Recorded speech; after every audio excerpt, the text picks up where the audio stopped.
এই পর্যায়ে আলোচনা পেশ করছেন জনাব হযরত এফএম ইসমাইল আলম আল হাসানী।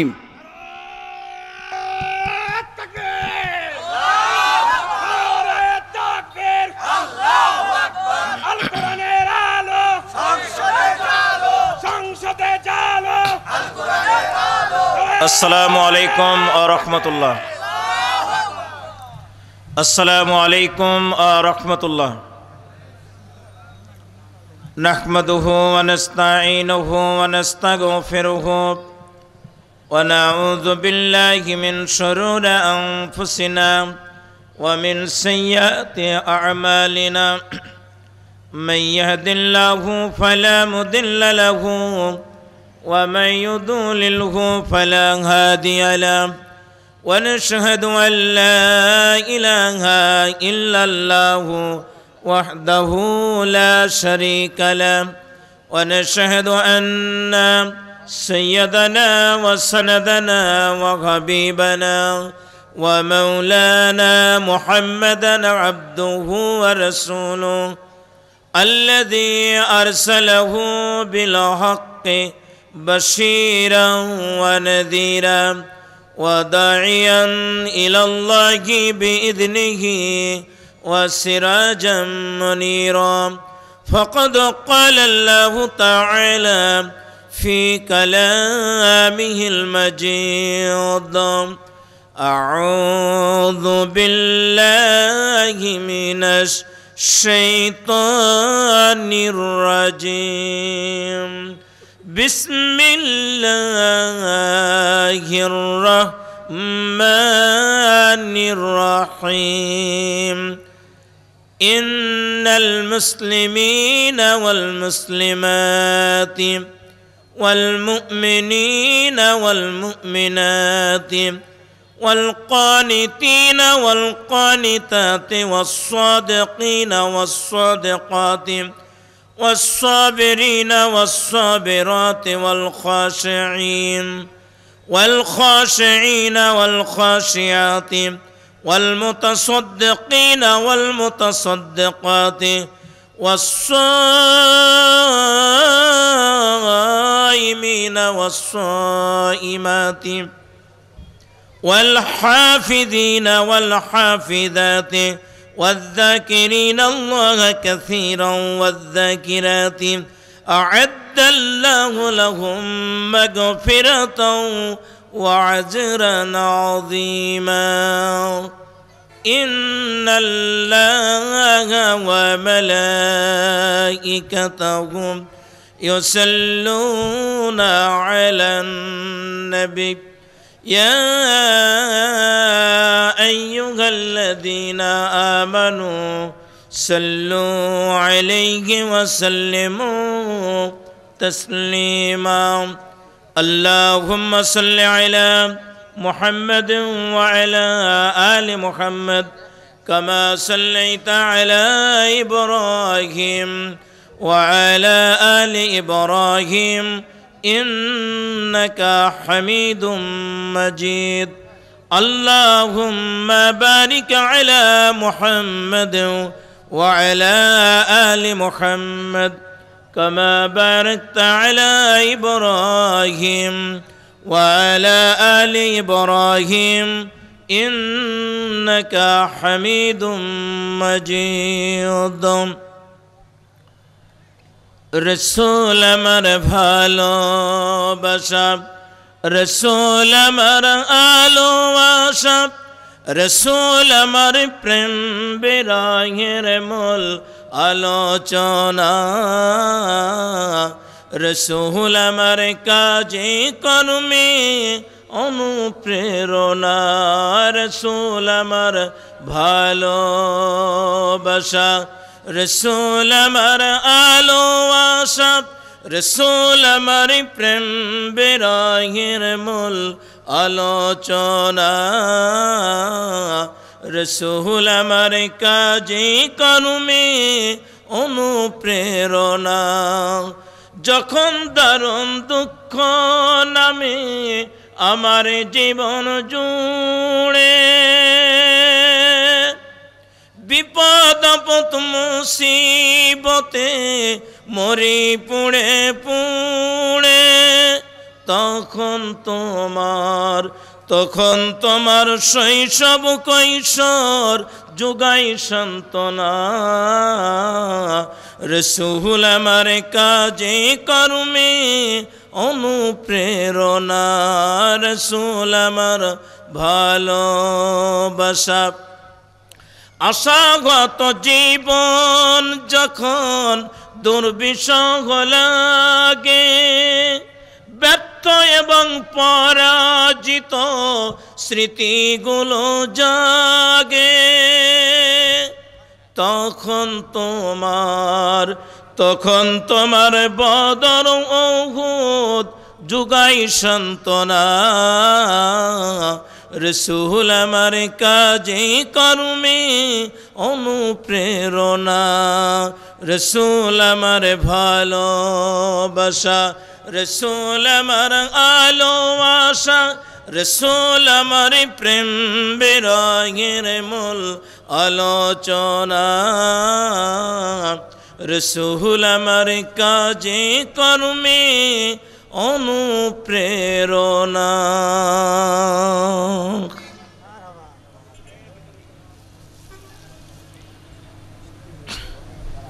শহীদি কাফেলা বাংলাদেশ জামাত ইসলামী কেশরহাট পৌরসভার উদ্যোগে আয়োজিত 2 দিনব্যাপী ঐতিহাসিক তাফসিরুল কোরআন মাহফিল।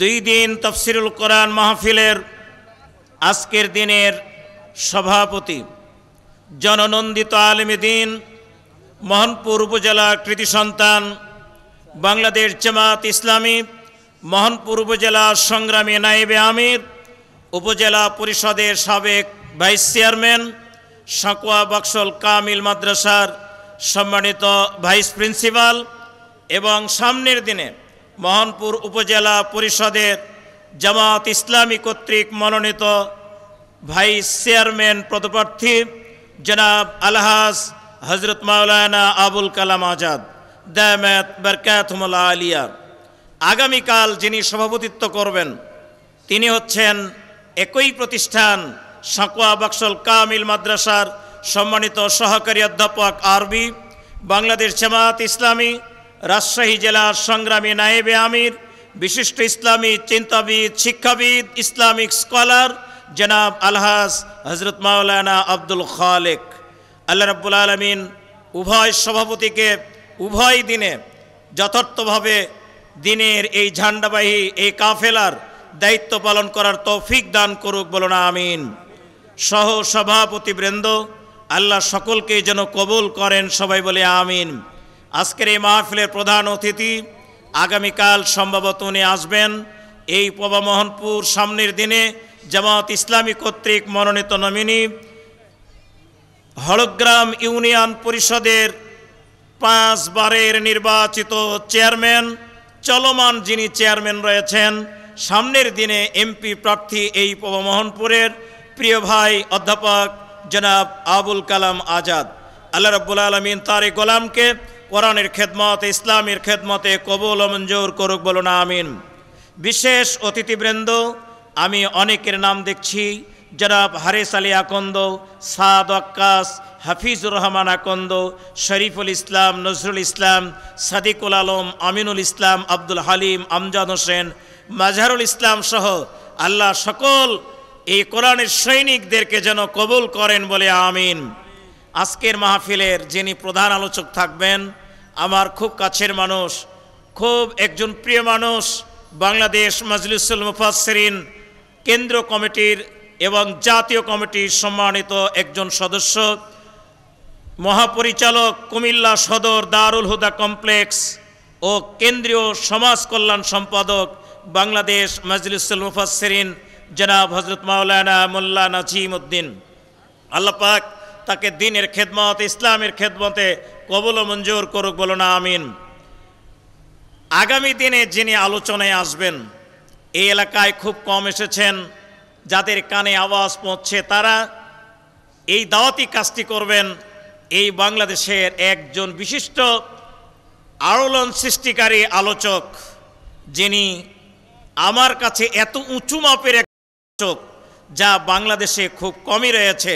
সিলেট শাহজালাল বিশ্ববিদ্যালয়ের সম্মানিত শিক্ষক উনি এ কথাটা লেখেন না, তিনি শুধু তার নামটাই লেখেন, তার নামই তার জন্য যথেষ্ট, আর কোনো পরিচয়ের প্রয়োজন উনি মনে করেন না। অধ্যাপক ডক্টর মোহাম্মদ ফৈজুল হক দামাত বারকাতুহুল আলিয়া, তার সঙ্গে আরও যারা বক্তব্য রাখবেন আমার এই মঞ্চে চলে আসবেন কিছুক্ষণের মধ্যে। মাওলানা GAM আব্দুল আউয়াল, বাংলাদেশ জামাত ইসলামী মোহনপুর উপজেলার আমির এবং ভাইস প্রিন্সিপাল আত্রাই অগ্রণী ডিগ্রি কলেজ। আরও বক্তব্য রাখবেন কারি ইসাক আলী মীর, মুজাহিদুল ইসলাম সহ আজকে অনেকে বক্তব্য রেখেছেন।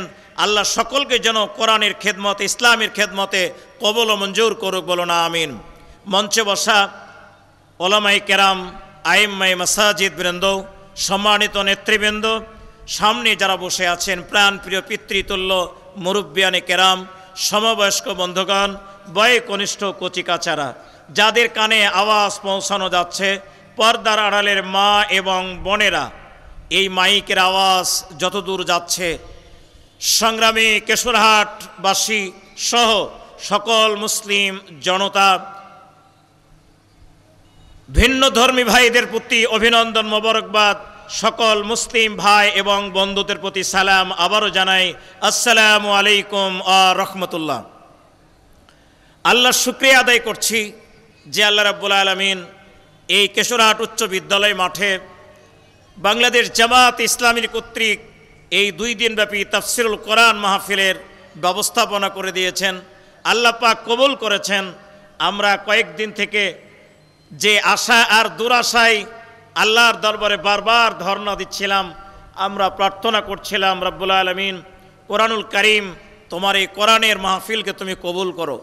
আল্লাহ পাক দয়া করে মেহেরবানি করে কবুল করেছেন।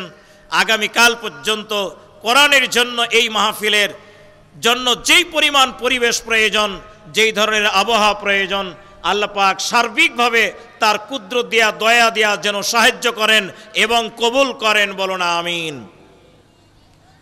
যে আল্লাহ পাক আজকে আপনাকে আমাকে এলাকার জনগোষ্ঠীকে এই আয়োজনে শরীক হওয়ার সুযোগ দান করলেন, আমরা সে আল্লাহর দরবারে শুকরিয়া আদায় করে সবাই পড়ছি আলহামদুলিল্লাহ। আল্লাহর শুকরিয়া আদায় হবে ধীরে না জোরে। আল্লাহর প্রতি আমরা খুশি না বেজার? খুশির আওয়াজ ধীরে হয় না জোরে হয়? বলুন তো আলহামদুলিল্লাহ। সবাই বলেন আলহামদুলিল্লাহ। রব্বানা লাকাল হামদ হামদান কাসীরান তাইয়্যিবান মুবারাকান ফীহি ইয়া রাব্বি লাকাল হামদু কামা ইয়ামবাগি লিজালালি ওয়াজহিক ওয়া আযীমি সুলতানিক। লাখো কোটি দরুদ এবং তাসলিমাত প্রিয় নবী, মানবতার মহান শিক্ষক, যিনি পথহারা, পথভ্রান্ত, হতাশাগ্রস্ত জাতিকে আলোর পথ দেখিয়েছেন। জীবনের সকল চেষ্টা, চরিত্র, এমনকি শিরা উপশিরার বিন্দু বিন্দু রক্তকে জমিনে ঢেলে দিয়েছেন এ জাতির আলোর পথ দেখানোর জন্য। সে রাসূল, সে নেতার প্রতি দরুদ পড়ছি, বলি সবাই সাল্লাল্লাহু আলাইহি ওয়াসাল্লাম। প্রিয় ভাইয়ের আমি আমার নির্দিষ্ট সময়ের মধ্যেই আমি কোরআনুল কারীম সূরা আহজাব থেকে একটা আয়াতে শরীফা তেলাওয়াত করেছি। আমি একটা নির্দিষ্ট সাবজেক্টের উপর আলোচনা করতে চাই। সাবজেক্টটি হচ্ছে অতীব গুরুত্বপূর্ণ, সমাজের জন্য, দেশের জন্য, জাতির জন্য, বিশেষ করে সামাজিকভাবে আমাদের কাছে খুবই গুরুত্বের দাবিদার। যেটি আমি বলতে চাই সেটি হলো নারী অধিকার। আজকের আমার আলোচনা হবে নারী অধিকার নিয়ে, নারীর মর্যাদা নিয়ে। এই সমাজের অর্ধেকের বেশি হচ্ছে নারী। কি বলেন, ঠিক কিনা? নারী হচ্ছে এ সমাজের অর্ধেকের বেশি। আর নারীদেরকে নিয়ে গোটা বিশ্বজগৎ নানা রকমের ষড়যন্ত্র আর নারীদেরকে খেল তামাশার বস্তু হিসাবে ব্যবহার করে থাকে। নারীদেরকে দিয়ে শয়তান নানান রকমের ফাঁদ পেতে থাকে। এজন্য আমি বেছে নিয়েছি আজকে আমার আলোচনা হবে নারী অধিকার, নারীর মর্যাদা নিয়ে, নারীদের অবস্থান নিয়ে। সম্মানিত ভাইয়ের আমাদের জানা আছে বিশ্বনবী মুহাম্মদুর রাসূলুল্লাহ সাল্লাল্লাহু আলাইহি সাল্লামের আগমনের পূর্বে যেই যুগে নারীদেরকে জীবন্ত কবর দেওয়া হতো, শিশু সন্তান জন্ম নেওয়ার সাথে সাথে নারী সন্তান শিশু সন্তানের জন্ম মানুষের কাছে ছিল এক অপমানজনক ব্যাপার। এই জন্য যখনই কোনো কন্যা সন্তান জন্ম নিত, সেই সন্তানকে সাথে সাথে মাটি খুঁড়ে গর্ত খুঁড়ে সেখানে জীবন্তই চাপা দিয়ে দিত, হত্যা করত। বলুন নাউজুবিল্লাহ। খ্রিস্টান ধর্মে, ইহুদি ধর্মে নারীদের তো কোনো মর্যাদাই নেই, বরং ইহুদি ধর্মের নারীদেরকে অশুভ, নারী জন্ম, শিশু জন্ম তাদের জন্য একটা ব্যর্থতার পরিচয় হিসেবে তারা গণনা করত। খ্রিস্টান ইহুদিরা কন্যা সন্তানকে পৈতৃক সম্পত্তির অংশ দিত না। শুধু তাই না, তাদের শিক্ষার বিষয়টা এমনভাবে ইহুদি খ্রিস্টানেরা রেখেছিল যে মেয়েরা কোনো শিক্ষা অর্জন করতে পারবে না। যদি কোনো শিক্ষা অর্জন করতেই হয় তাহলে কেবল স্বামীর কাছে শিখবে, আর কারোর কাছে গিয়ে শেখার তার কোনো সুযোগ নেই। এ ছিল ইহুদিদের, খ্রিস্টানদের এবং বাইবেল কেতাবে তাদের এই আইন। প্রিয় ভাইয়ের আমার, তারা পৈতৃক সম্পত্তি থেকে বঞ্চিত। খ্রিস্টান ধর্মের একটা আইন আছে, এখন পর্যন্ত আছে, এরা পৈতৃক সম্পত্তিতে ওই মেয়েরাই অংশ পাবে যাদের কোনো পুত্র সন্তান নেই। যেই বাবার কোনো পুত্র সন্তান নেই সেই বাবার কন্যা সন্তানেরা অংশ পাবে। এখানে আরেকটা শর্ত জুড়ে দেওয়া আছে, তা হলো এই মেয়েটি কিন্তু অন্য বংশের কাউকে বিয়ে করতে পারবে না। বিয়ে করতে হলে ওই বংশের ছেলেকেই বিয়ে করতে হবে, কারণ এদের সম্পদ যেন কারো হাতে না যায়। ইহুদি খ্রিস্টান ধর্মের ছিল এই অবস্থা। আজ থেকে 100-125 বছর আগের কথা, 1848 খ্রিস্টাব্দে নিউ ইয়র্ক স্টেটে নারীদের আন্দোলন নিয়ে আলোচনা হয়। সেখানে একটা নারীদের নিয়ে আইন পাশ করা হয়, the married women's property act নামে একটা বিল পাশ করা হয়। সেই বিলে নারীদেরকে শিক্ষার এবং সামাজিক অধিকারের কিছুটা বন্দোবস্ত হয়। This was the first law that clearly established the idea a married woman had an independent legal identity. তারা প্রকৃতপক্ষে এই দিন থেকে তাদের মর্যাদা নিয়ে, তাদের সম্মান নিয়ে ইহুদি খ্রিস্টানের মেয়েরা তারা সামাজিকভাবে প্রতিষ্ঠা হওয়ার রাস্তা তাদের শুরু হয়েছে। কিন্তু আজ থেকে 1500 বছর আগে বিশ্বনবী মুহাম্মদুর রাসূলুল্লাহ সাল্লাল্লাহু আলাইহি সাল্লাম ইসলাম নামক একটা জীবন বিধান মানুষকে উপহার দিয়ে আল্লাহর পক্ষ থেকে মহাগ্রন্থ আল কোরআন প্রাপ্ত হয়ে তিনি মেয়েদেরকে যে সম্মান, যে ইজ্জত দিয়েছেন, যেই মেয়েদেরকে জীবন্ত পুঁতে ফেলা হতো, সেই মেয়েদেরকে আল্লাহর রাসূল ঘোষণা করলেন মেয়েরা হলো যেই পরিবারে কন্যা সন্তান জন্ম লাভ করবে সেই পরিবারকে আল্লাহ রাব্বুল আলামিন বরকতময় করে দিবেন। কোন সুবহানাল্লাহ। মা কানা মুহাম্মাদুন আবা আহাদিম মির রিজালিকুম ওয়ালাকিন রাসূলুল্লাহ।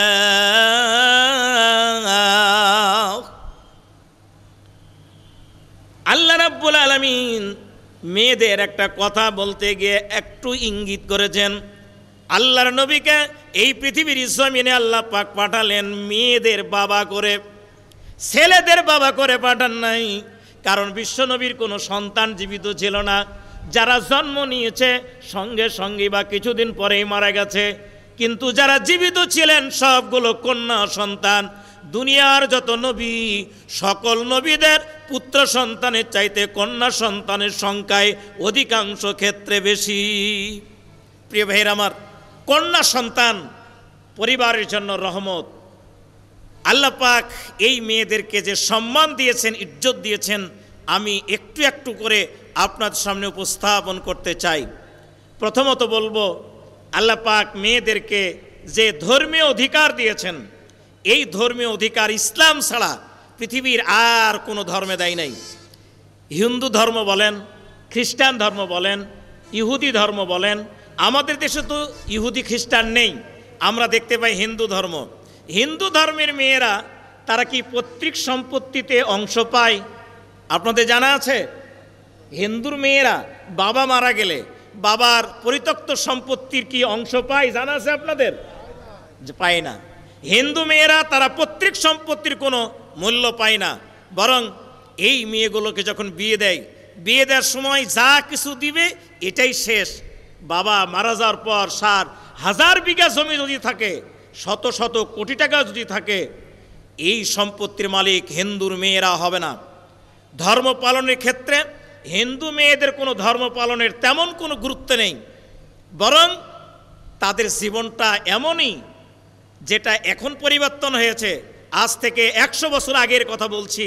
স্বামী যদি মারা যায়, স্বামীকে যেই চিতায় করা হবে, পুড়িয়ে শেষ করা হবে, জীবন্ত স্ত্রীকে, হতে পারে 8 দিন আগে বিয়ে হয়েছে, কিংবা এক কন্যার এক সন্তানের জননী, এরকম একটা টকবগে যুবতী মেয়েকে স্বামী মারা গিয়েছে, স্বামীর সঙ্গে একই চিতায় পুড়াইয়া তাকে হত্যা করা হয়েছে। চিৎকার দিয়ে কন নাউজুবিল্লাহ। তাদের ধর্মীয় কোনো অধিকার ছিল না। অথচ ইসলাম, ইন্নাদ-দীনা ইনদাল্লাহিল ইসলাম, আল্লাহ রাব্বুল আলামিন ইসলাম নামক একটা জীবন বিধান দুনিয়ার সমস্ত মানুষের জন্য শান্তি, সুস্থিরতা, নিরাপত্তা আর সম্মানের জন্য আল্লাহ রাব্বুল আলামিন একটা জীবন বিধান দান করেছেন, একটা জীবন ব্যবস্থা দান করেছেন, একটা কোড অফ লাইফ দান করেছেন। তার নাম হলো ইসলাম। এই ইসলাম মেয়ে আর পুরুষ এই দুইটার মধ্যে কোনো ডিফারেন্স রাখে নাই। আজকে আমাদের সমাজে কিছু মহিলা, যেই মহিলাগুলো নারীবাদী আন্দোলনের নেত্রী, নারীদের অধিকার প্রতিষ্ঠার জন্য ওরা রাস্তায় নেমেছে। এরা রাস্তায় নেমে তাদের অধিকার দাবি করে বসেছে। অধিকার দাবি করতে গিয়া তাদের তো কিছুই ছিল না, কিছুই তো নাই। চাইতে চাইতে এমন কিছু চেয়ে বসেছে যেটা তারা প্রাপ্তির কোনো যোগ্যতা রাখে না, বরং এই রাস্তায় নামাটা তাদের জন্য অতিরঞ্জিত, অতিরিক্ত কিছু চান্দাবাজ, ধান্দাবাজ, নাস্তিক নেতৃত্বের কারণে আজকে এই মেয়েরা রাস্তায় নেমে তারা নিজেদের অধিকারের স্লোগান দেয়। অথচ 1500 বছর আগে আল্লাহ সুবহানাহু ওয়া তাআলা নারী আর পুরুষকে কিভাবে সম্মানিত করেছেন। সূরা আহজাব 35 নম্বর আয়াত, ইন্নাল মুসলিমিনা ওয়াল মুসলিমাতি ওয়াল মুমিনিনা ওয়াল মুমিনাতি والقانتين والقانتات والصادقين والصادقات والصابرين والصابرات والخاشعين والخاشعات والمتصدقين والمتصدقات والصائمين والصائمات والحافظين والحافظات والذاكرين الله كثيرا والذاكرين الله كثيرا والذاكرات أعد الله لهم مغفرة أعد الله لهم مغفرة وأجرا عظيما।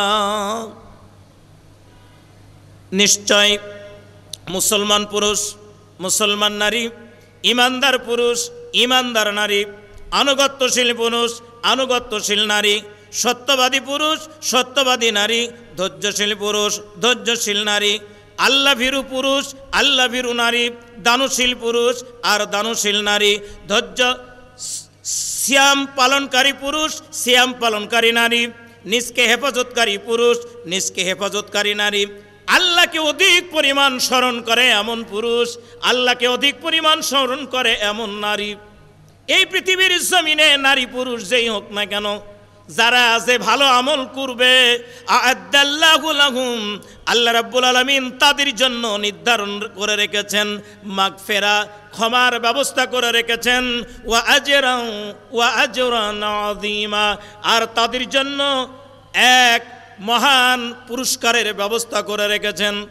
এই আয়াতে একদম পরিষ্কার যে বিষয়টা পৃথিবীবাসীর কাছে ইসলাম ওপেন করে দিয়েছেন, তা হলো নারী হোক আর পুরুষ হোক, যেই হোক না কেন, তারা জানে কামল করবে, আল্লাহ রাব্বুল আলামিন সমান পরিমাণ নেকি, সমান পরিমাণ সাজা, সমান পরিমাণ প্রতিদান প্রদান করবেন। বলুন সুবহানাল্লাহ।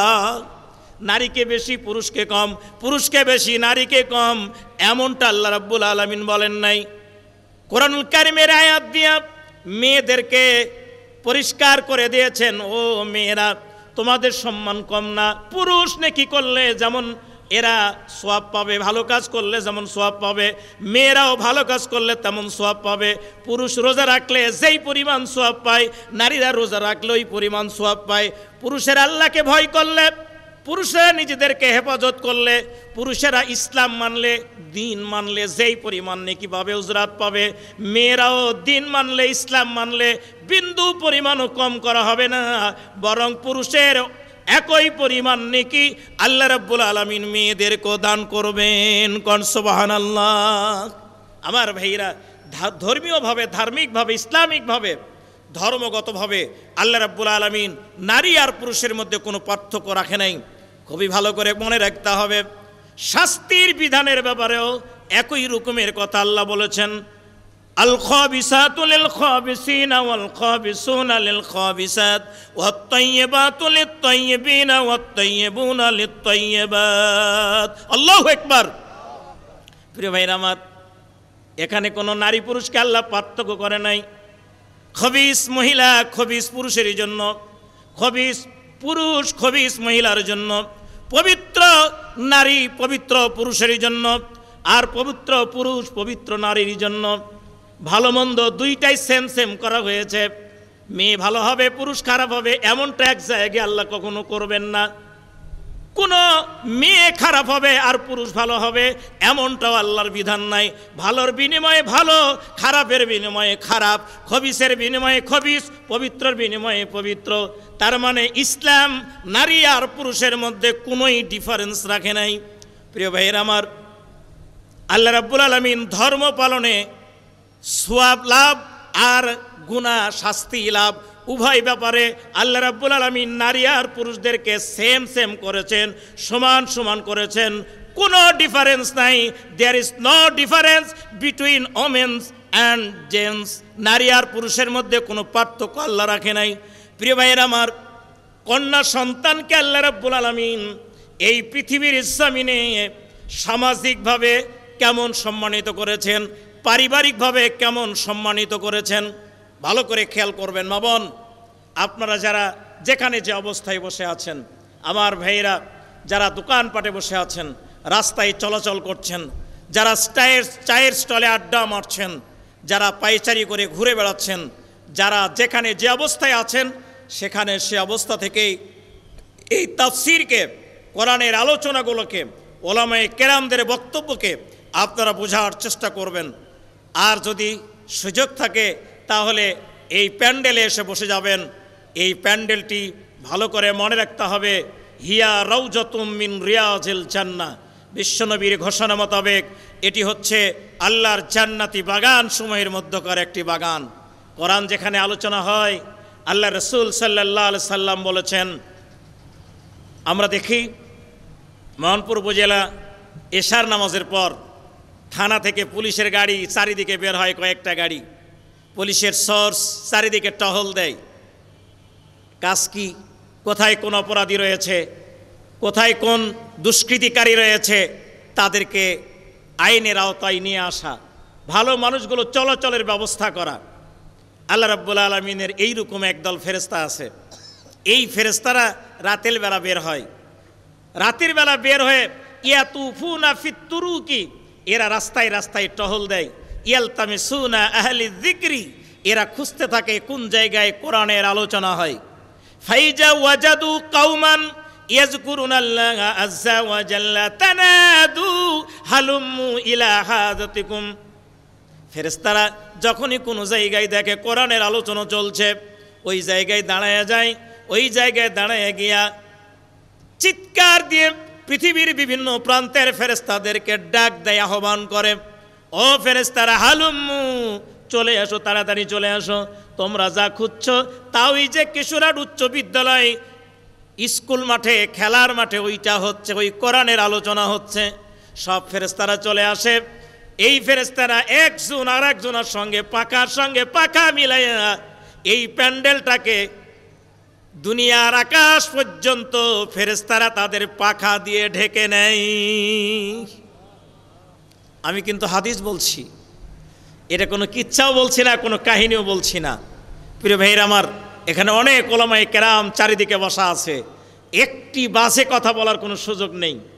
যদি বলা হয় আমি ইসমাইল আলম কেন, এর চাইতে অনেক বড় আলেমে যদি আসে, আমার মনে হয় উনি রেহাই পাবেন না কোনো বাসে কথা বলার। আল্লাহ রাসূল সাল্লাল্লাহু আলাইহি ওয়াসাল্লাম বলছেন, এই ফেরেশতারা মাহফিলের শেষ পর্যন্ত এখানে অবস্থান করে। মাহফিল যখন শেষ হয়ে যায়, এই ফেরেশতারা তখন আমাদের মতোই, আমরা যখন বাড়ি চলে যাই এরাও ফিরে যায় আল্লাহর দরবারে। আল্লাহ রাব্বুল আলামিন যদিও জানেন, তারপরও জিজ্ঞাসা করবেন কোথায় গিয়েছিলে তোমরা? বলে আল্লাহ ওই যে কিশোরহাট উচ্চ বিদ্যালয় মাঠে ওখানে গিয়েছিলাম। কি হলো ওখানে? তো কোরআনের আলোচনা শুনলাম। কি আলোচনা হলো একটু বলো। ফেরেশতারা বলতে গিয়ে বলে ওয়ায়ুসাব্বিহুনাকা ওয়ায়ুকাব্বিরুনাকা ওয়ায়াহমাদুনাকা ওয়ায়ুমাজ্জিদুনাকা, এক এক করে ফেরেশতারা এইভাবে বলতে থাকে। রব্বুল আলামিন, ওখানে তোমার প্রশংসার কথা আলোচনা হয়, তোমার বড়ত্বর কথা আলোচনা করা হয়, তোমার মহিমার কথা আলোচনা করা হয়। ওই জায়গায় তোমার জান্নাতের কথা আলোচনা করা হয়, জাহান্নামের কথা আলোচনা করা হয়। আল্লাহ রাব্বুল আলামিন শুনতে শুনতে, ওরা কি আমাকে দেখেছে? বলে না। জান্নাত জাহান্নাম দেখেছে? বলে তা দেখে নাই। আল্লাহ রাব্বুল আলামিন বলবেন, ফেরেশতারা আমার জাতের কসম, তোমরা জেনে রাখো, শুনে রাখো, আমাকে না দেখে যারা বিশ্বাস করেছে, জান্নাত জাহান্নামকে না দেখে যারা বিশ্বাস করেছে, আমি আমার জাতের কসমকে ঘোষণা দিলাম, ওখানে যারা এসেছে এমন মানুষগুলোর জীবনের সকল গুনাহ আমি মাফ করে দিলাম। আমার ভাইরা বলেন তো, আপনারা যারা এখানে এসেছেন, আমরা কি লাভের মধ্যে আছি না লসের মধ্যে আছি? ছোট লাভ না বড় লাভ? যেই লোকগুলো এই প্যান্ডেলের বাহিরে আছে, তারা আর আমরা, এই দুই দল কি এক? কখনোই এক না। প্রিয় ভাইরা আমার, ফেরেশতারা আল্লাহ রাব্বুল আলামিনকে প্রশ্ন করে বসবেন, মাবুদ বুঝলাম না, ওই মাহফিলে সবাইকে ক্ষমা করে দেওয়া হবে, এটা কেমনে হয়? এই জায়গায় তো অনেক বেনামাজি লোক আসতে পারে, মদারু, ঘুষাড়ু, সুইদাড়ু, তাইশাড়ু, মুসাড়ু, এরকম লোক আসতে পারে না? জীবনেও নামাজ পড়ে নাই এমন লোকও তো ঘুরতে ঘুরতে এসে বসতে পারে, পারে কি পারে না? আল্লাহ এদেরকে মাফ করা হবে? আমার ভাইরা, আল্লাহ রাব্বুল আলামিন কি এক চমৎকার, কি এক আশ্চর্যজনক ঘোষণা দিচ্ছেন, হুমুল জুলাসা লা ইউশকি বিহিম জালিসাহুম। আল্লাহু আকবার। আহারে আমার ভাইরা, এলাকার লোকজন যদি জানতো, মুসলমানরা যদি বিশ্বাস করতো এই কথাটা, যদি আমলে আনতো, তাহলে এই জায়গায় টিকিট দিয়েও সমাধান করা যেত না লোকজনের। 2 দিন আগে টিকিট সেল হয়ে যেত। ঢাকা যাব ট্রেনে 1 সপ্তাহ আগে টিকিট শেষ, ওই অবস্থা এখানে ঘটে যেত। আল্লাহর নবী কি বললেন? হুমুল জুলাসা লা ইউশকি বিহিম জালিসাহুম। এই জায়গাটা এমন, এখানে যারা বসেছে এরা এমন এক জায়গায় বসেছে, কোরআনের কারণে যারা কোরআন শোনার জন্য আসলো, কোরআন থেকে হেদায়েত নেওয়ার জন্য যারা ওই ময়দানে যোগদান করলো, এদের একজন কেউ বাদ দেওয়া হবে না, বরং সবাইকেই মাফ করে দেওয়া হবে। আল্লাহু আকবার। হতে পারে ওই বেনামাজি কিংবা ওই মদারু এখানে এসে কোরআন শোনার পর আল্লাহ তার জন্য হেদায়েত নসিব করে দিতে পারে। সে যদি নিয়াত করে এখানে বসেই, আল্লাহ কোরআনের মাহফিলে আসছি, মাওলানা ইসমাইল আলমের কথা শুনে, মোল্লা নাসিমের কথা শুনে আমার মনটা ভরে গেছে, আমি তোমার কোরআনের পক্ষের হয়ে গেলাম, আর কোরআনের বাহিরে কোনো দিন যাব না, এমন হেদায়েত আল্লাহ চাইলে কি হতে পারে না? প্রিয় ভাইয়ের আমার, কোরআনের মাহফিল হচ্ছে আল্লাহর জান্নাতি বাগান সমূহের মধ্যকার একটি বাগান। আপনারা যারা এখন পর্যন্ত বাইরে আছেন, আমি অনুরোধ জানাবো আপনারা এখানে চলে আসুন, কোরআনের এই মাহফিলে আপনারা যোগদান করুন। ওয়াল্লাহে যতক্ষণ এই জায়গায় বসে আছেন, অন্তত পক্ষে আমল নামায় কোনো গুনাহ লেখা হবে না। যতক্ষণ বসে আছেন, আল্লাহর ফেরেশতারা আল্লাহর দরবারে মাগফিরাত কামনা করবে এই জনগোষ্ঠীর জন্য। সুতরাং আমরা এমন মর্যাদা কখনো হেলায় হারাবো না। আল্লাহ সকলকে কবুল করুক, বলো না আমিন। কথা বলছিলাম নারী অধিকার নিয়ে। আল্লাহ পাক মেয়েদেরকে কন্যা সন্তানদেরকে এই পৃথিবীর জমিনে হতভাগা করে পাঠান নাই, বরং ইসলাম যা বলছে, কোরআন যা বলছে, বিশ্বনবী যা ঘোষণা দিয়ে গেছেন তা হচ্ছে কন্যা সন্তান যেই ঘরে জন্ম লাভ করে, কন্যা সন্তান যখন জন্ম লাভ করছে এইটা জাতির জন্য, এটা ওই কন্যা সন্তানের জন্য, এইটা ওই পরিবারের জন্য আল্লাহর পক্ষ থেকে একটা রহমত। কোন আল্লাহু আকবার। এই সন্তান যখন বড় হয়, কন্যা সন্তানকে যখন বিয়ে দেওয়া হয়, এইটা আল্লাহ পাকের পক্ষ থেকে হয় নিয়ামত। এই কন্যা সন্তানটা যখন বয়স্ক হয়ে যায়, এই কন্যা সন্তানটা তখন হলো জান্নাত। আল্লাহু আকবার। জন্মের সাথে সাথে রহমত, যখন বড় হয়েছে, যুবতী হয়েছে, তখন নিয়ামত। এই কন্যা সন্তান যখন বয়স্ক হয়ে গেছে, তখন এই মা হয়ে গেছে জান্নাত। আল্লাহু আকবার। বলে হুজুর একটু বুঝিয়ে বলুন। হ্যাঁ অবশ্যই বলবো। বিশ্বনবী সাল্লাল্লাহু আলাইহি সাল্লাম কন্যা সন্তান যখনই জন্ম লাভ করে, নবীজি বলেছেন আল্লাহর ফেরেশতারা এই কন্যা সন্তানের জন্য আল্লাহর দরবারে রহমত আর বরকত কামনা করে। সুবহানাল্লাহ। রাসূল বলেছেন, ও আমার উম্মতেরা শোনো, যেই পরিবারে প্রথমে কন্যা সন্তান হয়, ওই পরিবারকে আল্লাহ রাব্বুল আলামিন বরকতপূর্ণ করে দেন। আল্লাহু আকবার। প্রিয় ভাইয়েরা আমার, আল্লাহ রাসূল তার কন্যা হযরতে ফাতেমাকে কিরকম ভালোবাসতেন, ফাতেমা রাদিয়াল্লাহু তাআলা আনহাকে কেমন ভালোবাসতেন, তিনি তার কলিজার চাইতে জানি বেশি ভালোবাসতেন। বাড়ি থেকে বের হচ্ছেন, তিনি যখন কোনো সফরে যাবেন, সর্বশেষ যার সাথে কথা বলতেন তিনি হলেন ফাতেমা। কথা বলে বিদায় নিয়ে চলে যেতেন। সফর শেষে ফিরে এসে সর্বপ্রথম যার সাথে কথা বলতেন তিনি হলেন তার কন্যা হযরতে ফাতেমা রাদিয়াল্লাহু তাআলা আনহা। তার মানে কন্যা সন্তানকে বিশ্বনবী কেমন ভালোবাসতেন, কতটুকু ভালোবাসতেন। প্রিয় ভাইয়ের আমার, এই কন্যা সন্তান যখন বড় হয়েছে, যখন স্ত্রী হতে যাচ্ছে, এই স্ত্রীকে আল্লাহ কেমন সম্মানিত করেছেন। জাহিলি যুগে নারীদেরকে দিয়ে অর্থ উপার্জন করা হতো, জাহিলি যুগে মেয়েদেরকে ভোগের সামগ্রী হিসাবে ব্যবহার করা হতো। জাহিলি সমাজ ছিল মেয়েদের জন্য এক বিপজ্জনক অবস্থা। অথচ ইসলাম যখন এসেছে, ইসলাম আসার সাথে সাথে আল্লাহ রাব্বুল আলামিন ওইটা বাতিল ঘোষণা করে পুরুষদের জন্য অর্ডিন্যান্স জারি করলেন। ওয়াতুন নিসা সাদাকাতিহিন্না নিহিলা। পুরুষেরা তোমরা যখন বিয়ে করবা, তোমাদের স্ত্রীদেরকে তোমরা সানন্দ চিত্তে মহারণা দিয়া বিয়ে করো। ওদেরকে আর ভোগের সামগ্রী না, বরং সম্মানিত করে তাদেরকে সম্মানজনকভাবে স্ত্রী হিসাবে ঘরে উঠিয়ে নিয়ে আসো। তাদেরকে আর অবহেলা করা যাবে না, বরং তাদেরকে সম্মানজনকভাবে প্রয়োজনীয় অর্থ দিয়া, কাপড় চোপড় দিয়া, গহনা দিয়া তাদেরকে সম্মান দিয়া স্ত্রী হিসাবে ঘরে নিয়ে আসতে হবে। আর কোনো অবহেলা নেই। প্রিয় ভাইয়ের আমার, এই স্ত্রীকে আল্লাহ রাসূল সাল্লাল্লাহু আলাইহি সাল্লাম ঘোষণা দিয়েছেন, আদ-দুনিয়া কুল্লুহা মাতাউন ওয়া খায়রুল মাতাঈদ দুনিয়া আল মারআতুস সালিহা। পৃথিবীর জমিনে যতগুলো সম্পদ রয়েছে, আনন্দের বস্তু রয়েছে, যতগুলো নিয়ামত রয়েছে, সবচাইতে বড় নিয়ামত আল্লাহর নবী ঘোষণা দিলেন, তা হলো একটা ভালো মেয়ে, একটা সতী সাধবী, পবিত্রা সচ্চরিত্রা একটা মেয়ে।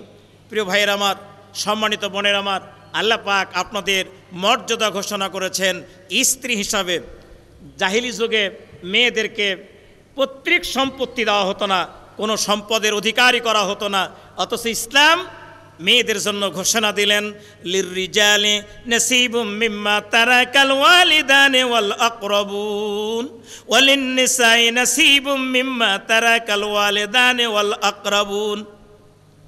পুরুষেরা যেমন অংশ পাবে তাদের বাপ মা, তাদের নিকটাত্মীয়দের, ঠিক তেমনি মেয়েদেরকে আল্লাহ রাব্বুল আলামিন অংশ দিয়েছেন কম বেশি আল্লাহর পক্ষ থেকে নির্ধারিত অংশ। পুরুষেরা যেমন পাবে নারীরাও ঠিক তেমনি পাবে। আল্লাহু আকবার। আজকে আমাদের এই জাহিলি যুগের মতো কিছু মেয়েরা রাস্তায় নেমেছে তাদের অধিকার আদায়ের নামে। আমরা মাঝের মধ্যে দেখি, হতবাক হয়ে যেতে হয়। এমনকি বাংলাদেশের পার্লামেন্টে পর্যন্ত সেখানে এমন প্রস্তাব উপস্থাপন হয়, এমন কথা আসে যে আল্লাহ পাক নাকি নারীদের প্রতি জুলুম করেছে। নাউজুবিল্লাহ বলবেন না? আল্লাহ পাক কি নারীদের প্রতি অবিচার করেছে? হ্যাঁ, আমি এক সংসদ সদস্যকে বলতে শুনেছি, উনি বলছেন, তাও কোরআনের আয়াত দিয়ে বলছে। কি যুক্তি? বলছে যে আল্লাহ পাক মেয়েদেরকে পুরুষের অর্ধেক সম্পদ দিয়েছে, পৈতৃক সম্পত্তিতে ছেলে যা পায় মেয়ে তার অর্ধেক পায়, এখানে মেয়েদের প্রতি জুলুম করা হয়েছে। নাউজুবিল্লাহ মিন যালিক। আসলে এই মেয়েটি যদিও সে সংসদ সদস্য হয়েছে, ইসলাম সম্পর্কে, কোরআন সম্পর্কে, দ্বীন সম্পর্কে তার সামান্য কোনো চেতনা নেই। যদি থাকতো তাহলে এ কথা কখনোই বলতো না।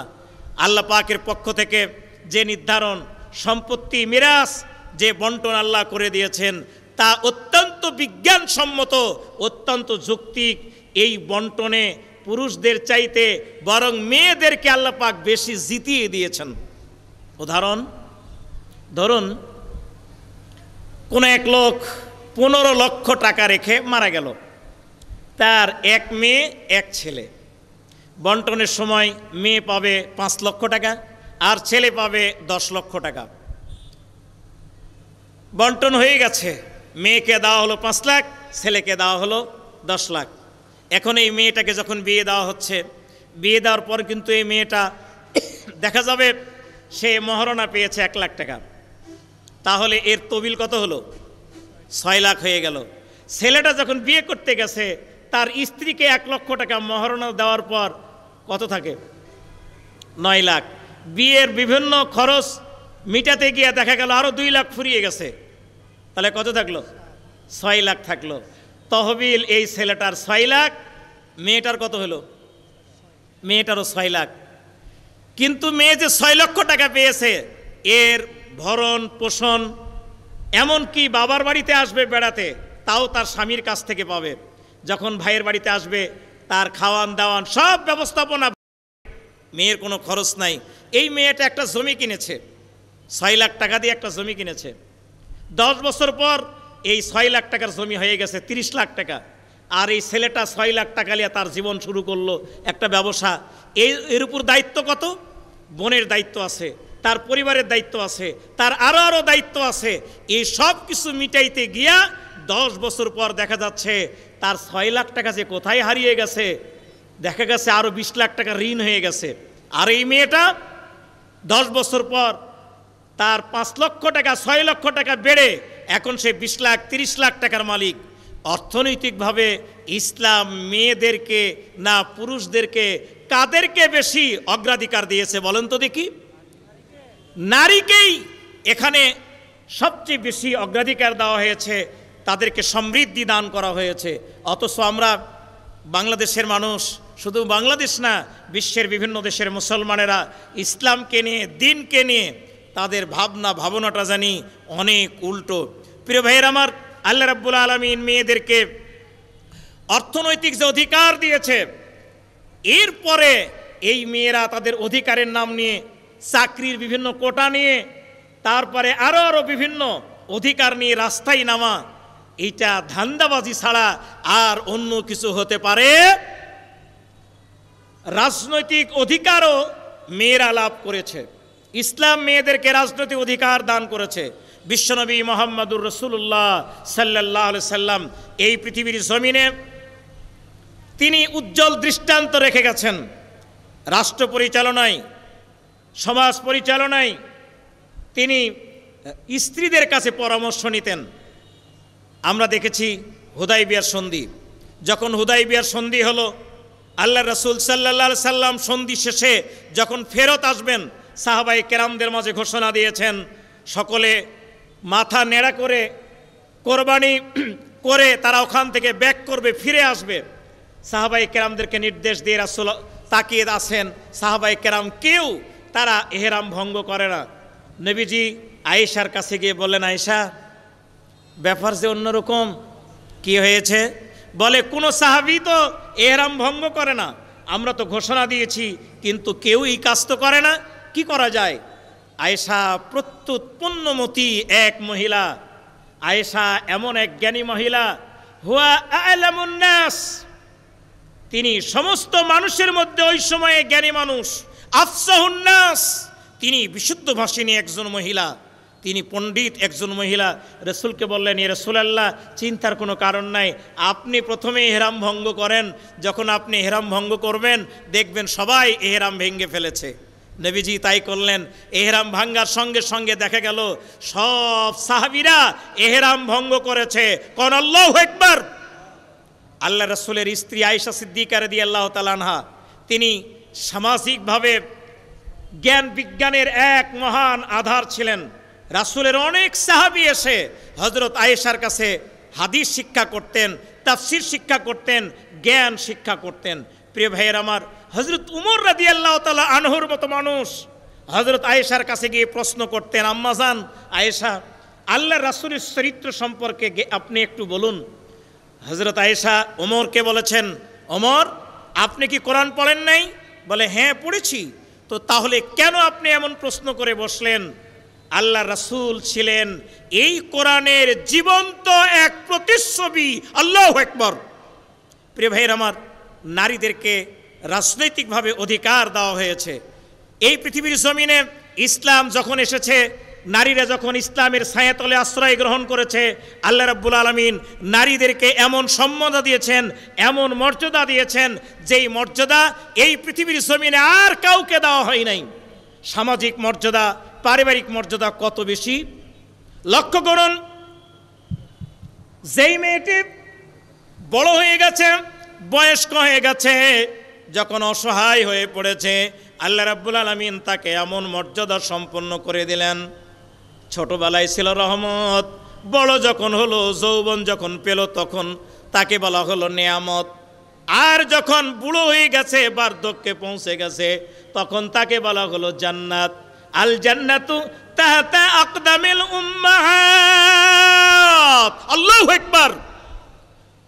জননীর পদতলে সন্তানের জান্নাত। আল্লাহর নবীর এমন চমৎকার ঘোষণা, নারীদেরকে এমন মর্যাদা সম্পন্ন ঘোষণা দিলেন, সন্তান তার জান্নাত খুঁজবে মায়ের পায়ের নিচে।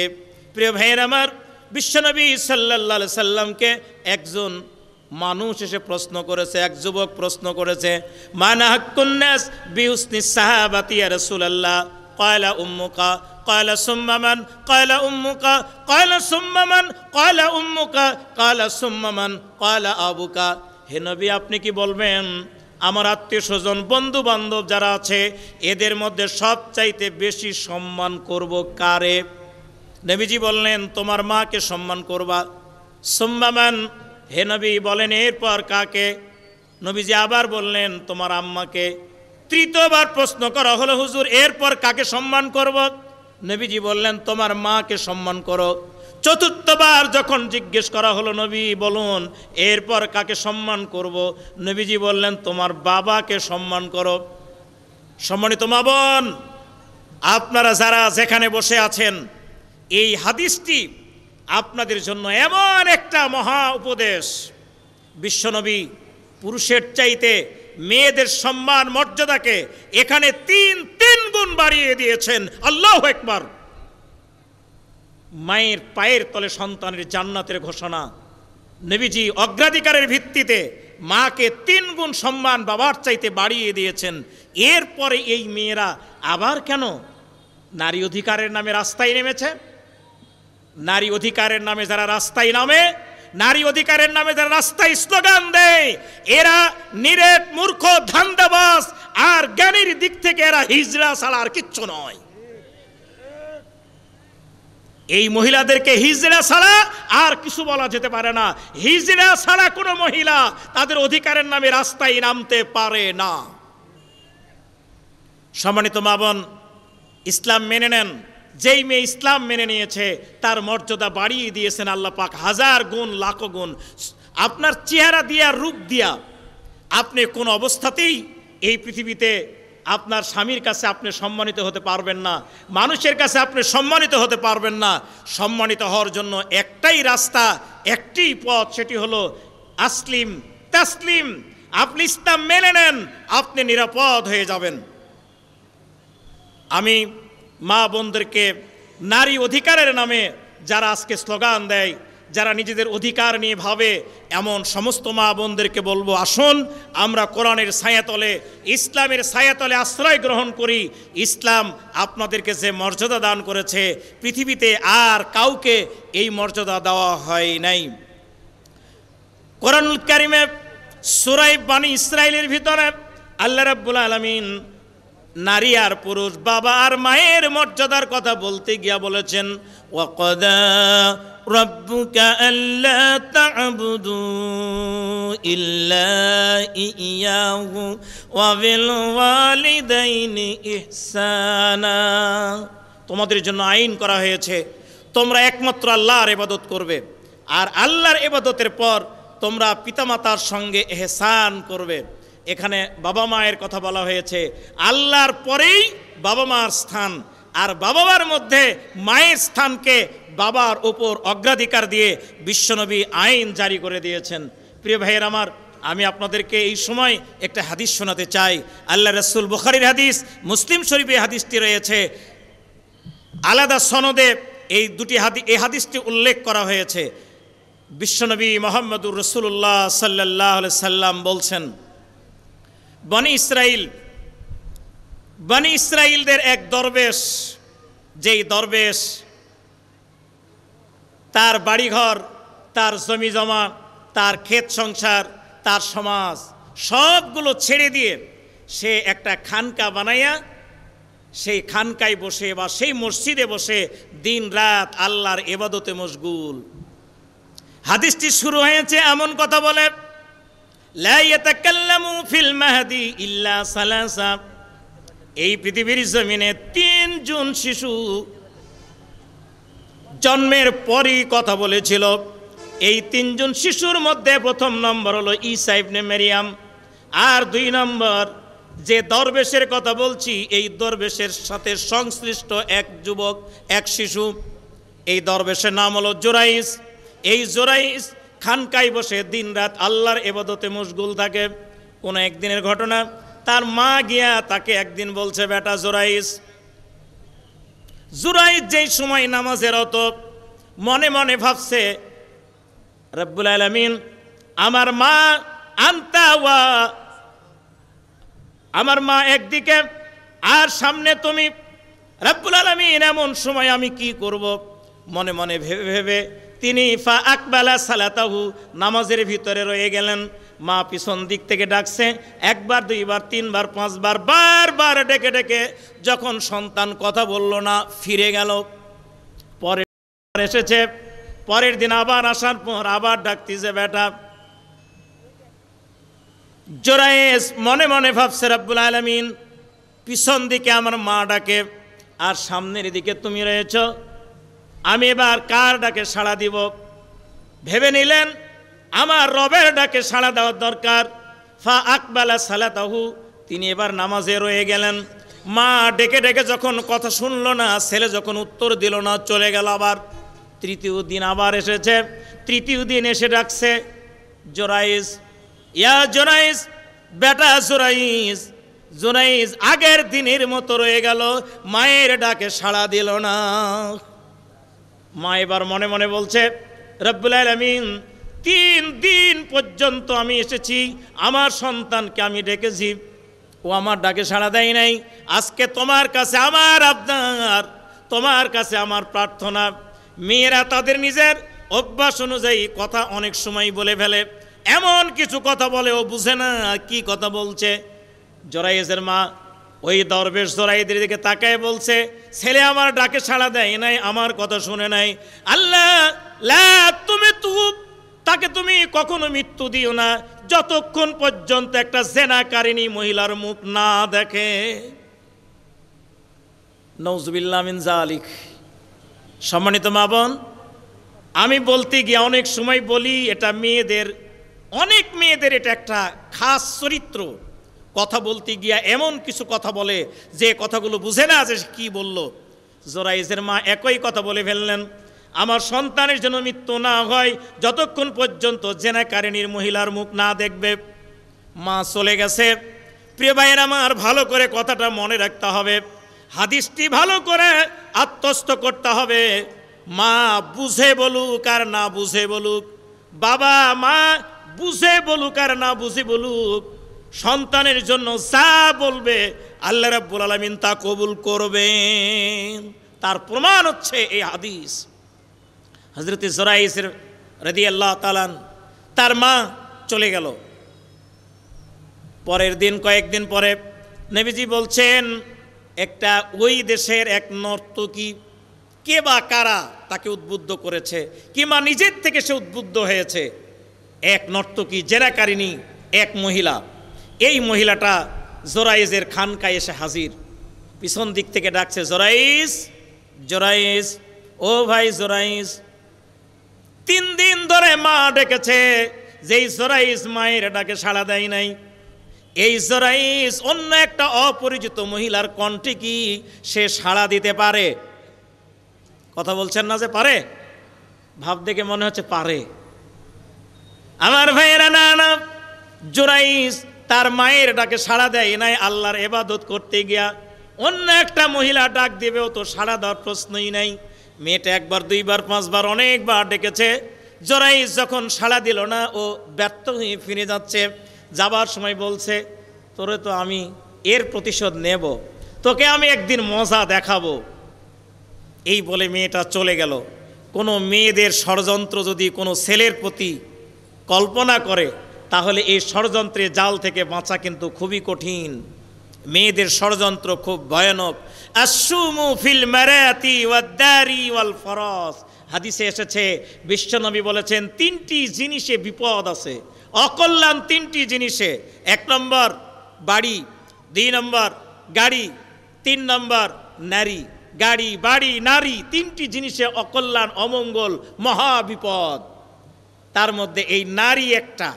এই নারী যদি কারোর প্রতি কোনো আক্রমণ করে, কোনো ষড়যন্ত্র করে, এখান থেকে বেঁচে আসাটা খুব কঠিন। জোরাইজ, তোরে আমি প্রতিশোধ নিয়েই ছাড়ব, তোরে আমি দেখাবো। চলে গেলাম। মেয়েটা ফিরে চলে যাচ্ছে। রাস্তায় কোনো এক রাখাল তাঁবুতে আছে, ওই রাখালের কাছে ঢুকে পড়েছে। তাঁবুর ভিতরে রাখালের কাছে গিয়ে জেনায় লিপ্ত হয়েছে। রাখালের তত হুঁশ বুঝ নাই। এরকম একটা সুন্দরী মেয়ে, দেখতে মনে হয় অনেক উচ্চশিক্ষিতা, কোনো সম্ভ্রান্ত এমন একটা মহিলা রাখালের কাছে গিয়েছে। রাখাল তো চরম একটা চান্স গ্রহণ করে নিয়ে ফেলেছে। নাউজুবিল্লাহ মিন যালিক, জেনা হয়ে গেল। যত সময় ওই মেয়ের পেটে একটা সন্তানও চলে এসেছে। নির্দিষ্ট সময়ে যখন সন্তান প্রসব করলো মেয়েটা, এলাকার লোকজন ধরে বসলো, কেমনে এইটা হয়, তোর তো স্বামী নেই। মেয়েটা বলছে, লোকেরা আপনারা বিশ্বাস করবেন কি? বলে, কেন বিশ্বাস করব না বলো? বলে, না, বিশ্বাস করার মতো কথা না। বলে, বলো কেন বিশ্বাস করা যাবে না? মেয়েটা খুবই জোরালো কণ্ঠে শক্তভাবে বলে দিল, আমার সঙ্গে জেনা করেছে, যার জেনার ফসল ওই যে অমুক জায়গায় একটা দরবেশ আছে, ওই জোরাইজের জেনার ফসল হলো এই শিশু। নাউজুবিল্লাহ বলবেন না? যারে বলেন নাউজুবিল্লাহ। আমার ভাইয়েরা, সম্মানিত বোনেরা আমার, জোরাইজ কোথায়? এই মেয়েটা কোন জায়গায়, কোন ষড়যন্ত্রের শিকার সেই জোরাইজ? যেই না ঘোষণা দেওয়া হয়েছে এইটা জোরাইজের ফসল। কোনো মেয়ে যদি কোনো ছেলের ব্যাপারে এই ধরনের আপত্তিকর কথা বলে, সাক্ষী পরে হবে, আগে ব্যবস্থা। কি বলেন, ঠিক কিনা? আর তারপরেও এমন লোকের নাম বলেছে যে টুপিওয়ালা।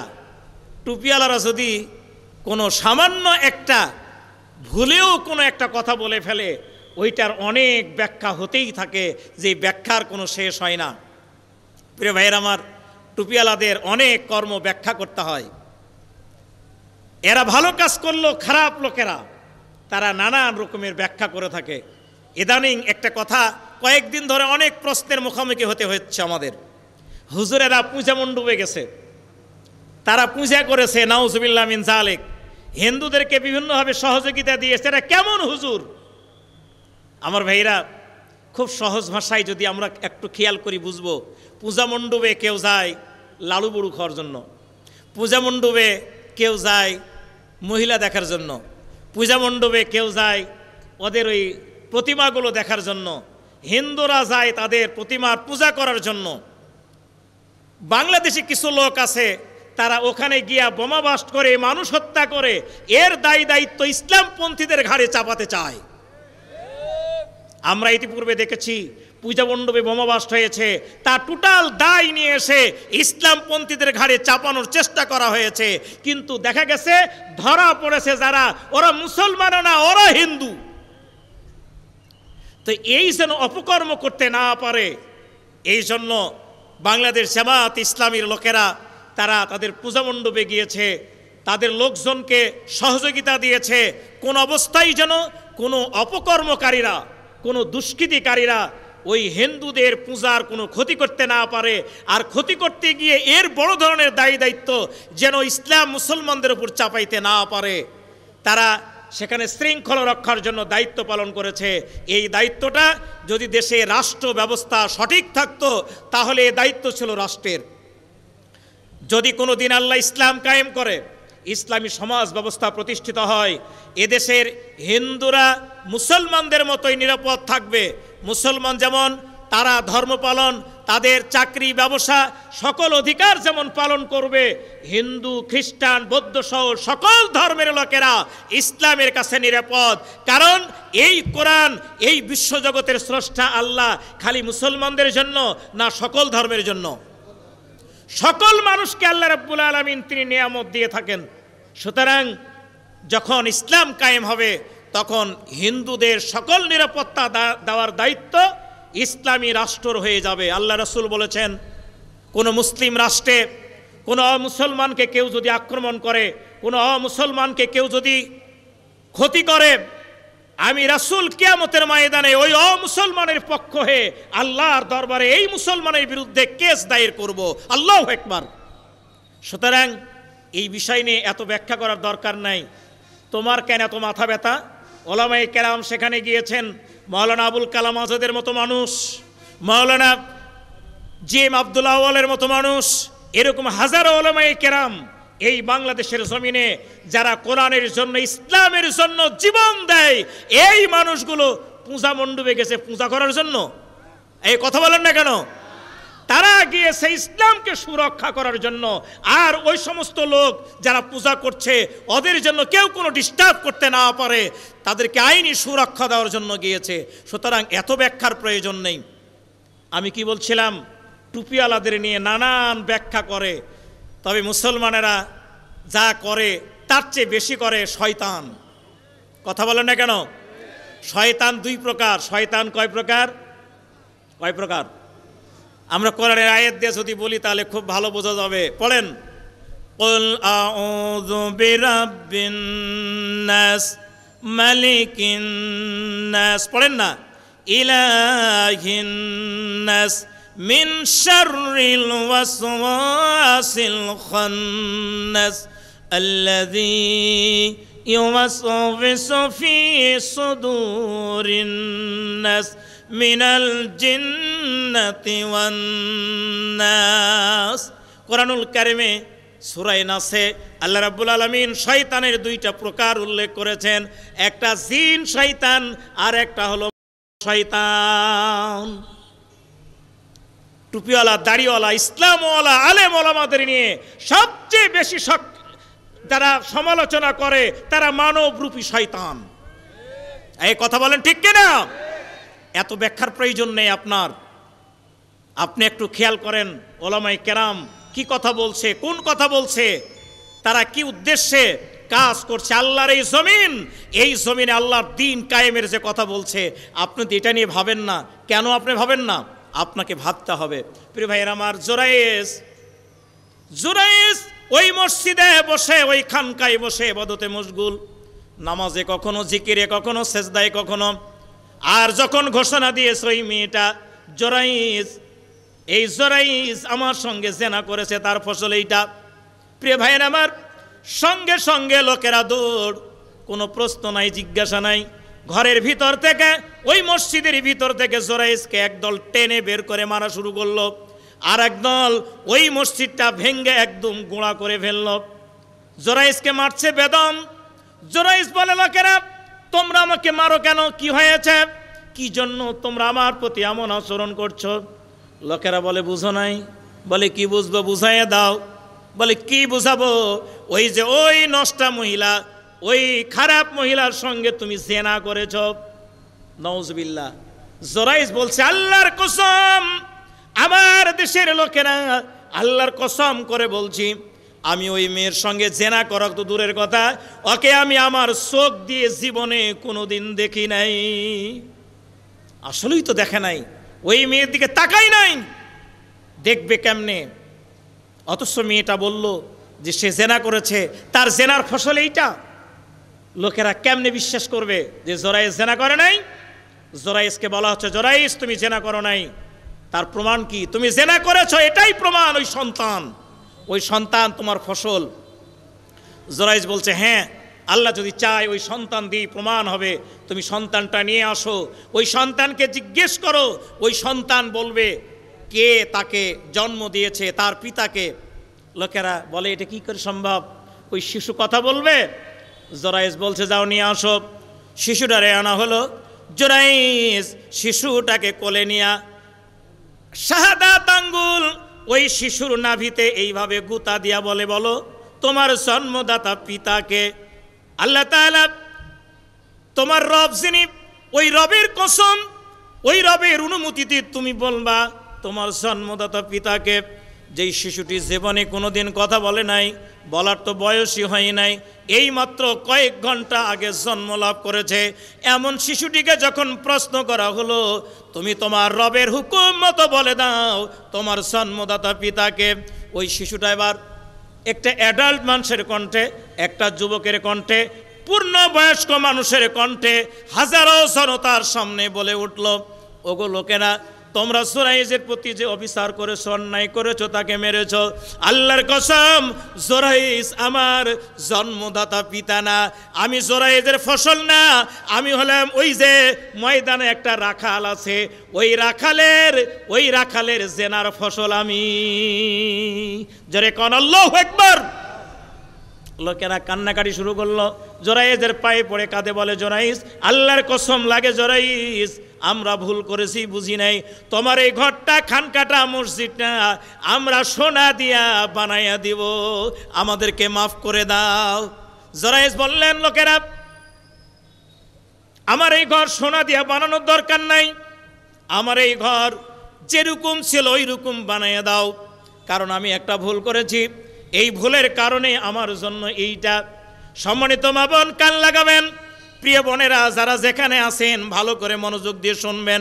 মা কেমন জিনিস, মাকে আল্লাহ কত সম্মান দান করেছেন, মাকে কত গুরুত্ব আল্লাহ দান করেছেন, মেয়েদের ইজ্জতকে আল্লাহ রাব্বুল আলামিন কত গুণ বাড়িয়ে দিয়েছেন। জোরাইস বলছে, আমার মা আমাকে ডাকছিল, আমি আমার মায়ের ডাক শুনি নাই, আমি নামাজে রত ছিলাম, আমি আল্লাহর ইবাদতে ছিলাম, আমি আল্লাহর জিকিরে ছিলাম, আমি আল্লাহ রাব্বুল আলামিনের ধ্যানে ছিলাম, আমি মায়ের কথা শুনি নাই। এই জায়গায় আল্লাহর ধ্যানের চাইতে, নফল ইবাদতের চাইতে আমার মাকে বেশি গুরুত্ব দেওয়া লাগতো। আমার মাকে গুরুত্ব না দেওয়ার কারণে আমার মা ভুলভাল একটা কথা বলেছিল, আর তারই কারণে আল্লাহ রাব্বুল আলামিন আমার প্রতি গজব দিয়ে দিয়েছেন। আমি আল্লাহর কাছে ক্ষমা চাই, আল্লাহ রাব্বুল আলামিন আমাকে যেন মাফ করে দেন। প্রিয় ভাইয়ের আমার, প্রিয় বোনের আমার, আমি আপনাদের কাছে আরজ করব, এই পৃথিবীর জমিনে মায়ের চাইতে বেশি সম্মান আল্লাহ রাব্বুল আলামিন আর কাউকে দেন নাই। আল্লাহু আকবার। পৃথিবীর ওলিয়া উলিয়া দরবেশ, আমরা আলেমদের কাছে দোয়া চাই, আমরা পীর সাহেবের কাছে দোয়া চাই, আমরা হুজুরের কাছে গিয়ে দোয়া চাই। দোয়া চাইতে হবে মায়ের কাছে, কারণ মায়ের চাইতে বড় পীর আর কেউ নাই, মায়ের চাইতে বড় মর্যাদা সম্পন্ন আর কেউ নাই। মুস্তাজাবুদ দাওয়া যদি আমরা কাউকে বলে থাকি, সে আমার মা, সে আমার মা, সে আমার মা, সে আমার বাবা। সুতরাং মা বোন, আপনাদেরকে আল্লাহ রাব্বুল আলামিন যে সম্মান, যে ইজ্জত দান করেছেন তা অতুলনীয়। পৃথিবীর ইতিহাস পর্যালোচনা করলে আমরা দেখতে পাই ইসলামের জন্য মেয়েরা যে কত গুরুত্বপূর্ণ, ইসলাম প্রতিষ্ঠায় মেয়েদের কত দায়ী দায়িত্ব। আহারে, আমরা ইসলামের কাছে স্যারেন্ডার করব, আল্লাহ রাব্বুল আলামিন আপনাদের সম্মান বাড়িয়ে দেবেন। প্রিয় ভাইয়ের আমার, শুধু মেয়েরা না, পুরুষেরাও তাবৎ দলমত নির্বিশেষে দেশের সমস্ত জনগণের কাছে আমার আবেদন থাকবে, অনুরোধ থাকবে, ইসলাম এমন একটি জীবন ব্যবস্থা মেনে নেবেন, নিরাপদ হয়ে যাবেন। মানবেন না, জীবনটা বিপর্যস্ত হয়ে যাবে। আল্লাহ রাব্বুল আলামিনের ঘোষণা, ওয়ালাউ আন্না আহলাল কুরা আমানু ওয়াত্তাকাউ লাফাতাহনা আলাইহিম বারাকাতিম মিনাস সামাই ওয়াল আরদ। প্রিয় ভাইয়েরা আমার, আল্লাহ রাব্বুল আলামিন বলেছেন, কোন দেশের মানুষ, কোন জনপদের লোকজন যখন ঈমানদার হবে আর যখন আল্লাহ রাব্বুল আলামিনকে ভয় করবে, ওয়ালাউ আন্না আহলাল কুরা আমানু ওয়াত্তাকাউ, ঈমান আনার সঙ্গে সঙ্গে যখন তাকওয়ার পথ অবলম্বন করবে, আল্লাহর আইন অনুযায়ী নিজের জীবন, সমাজ, পরিবার, রাষ্ট্র পরিচালনা করবে, আল্লাহ বলেছেন লা ফাতাহনা আলাইহিম, অবশ্যই আমি তাদের জন্য উন্মুক্ত করে দেব, লা ফাতাহনা আলাইহিম বারাকাতিম মিনাস সামাই ওয়াল আরদ, আসমান আর জমিনের যত রহমত আর বরকতের দরজা রয়েছে, সকল রহমত আর বরকতের দরজা আমি আল্লাহ খুলে দেব।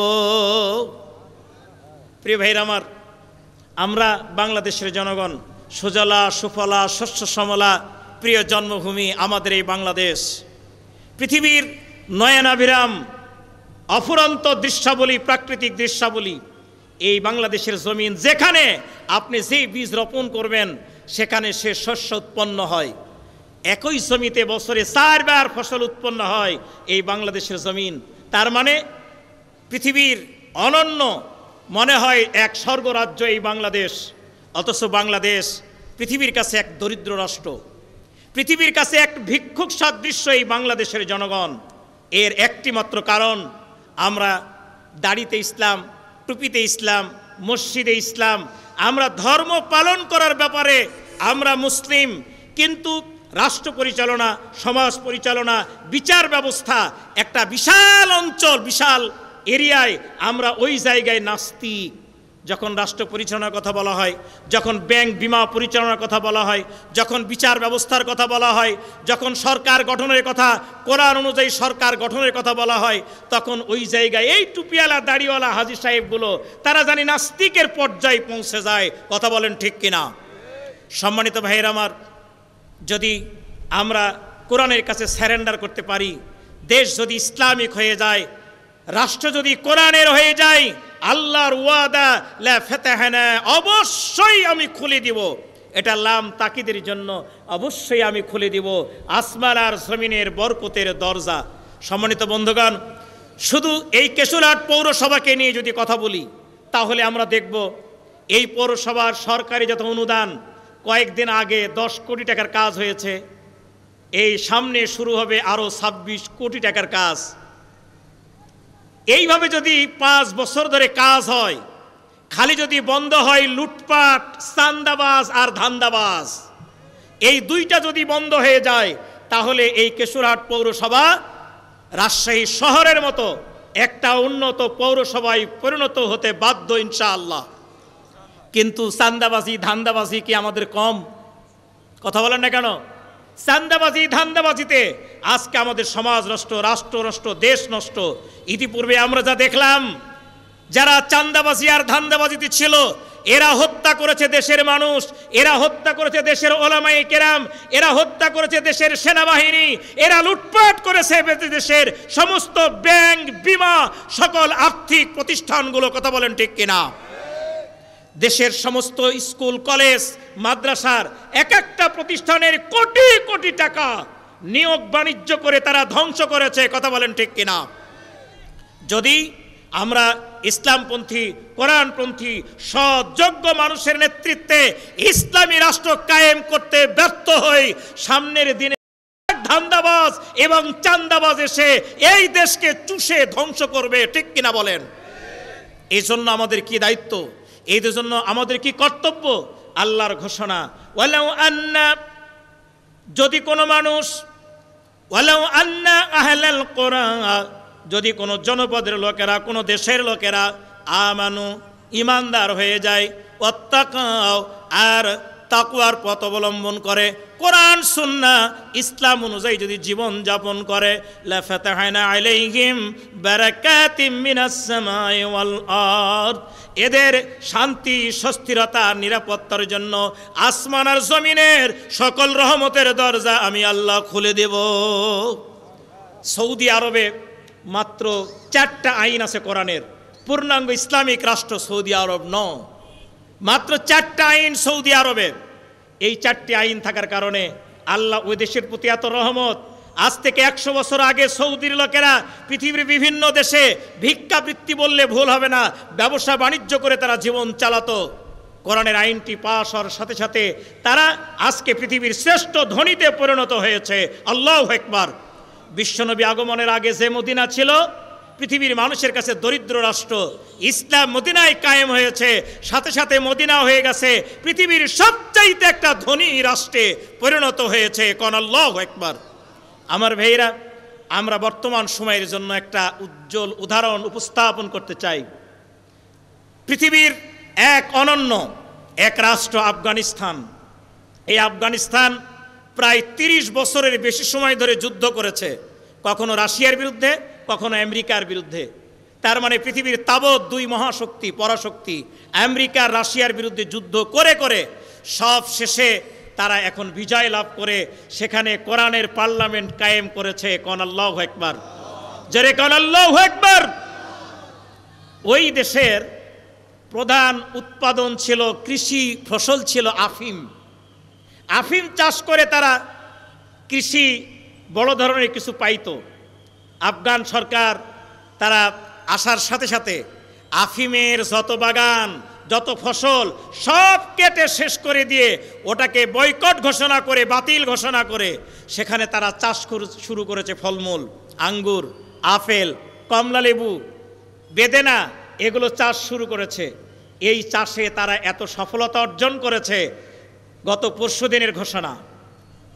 পরশু দিনের ঘোষণা আফগান সরকার ঘোষণা দিয়েছে যে আফগানিস্তান এখন থেকে, আজ থেকে বিশ্বের যে কোনো রাষ্ট্রের কাছে তারা 100% ঋণ মুক্ত। তারা আর বিদেশি কোনো ঋণ নাই। জোরে কোন আল্লাহু আকবার। সবাই বলেন সুবহানাল্লাহ।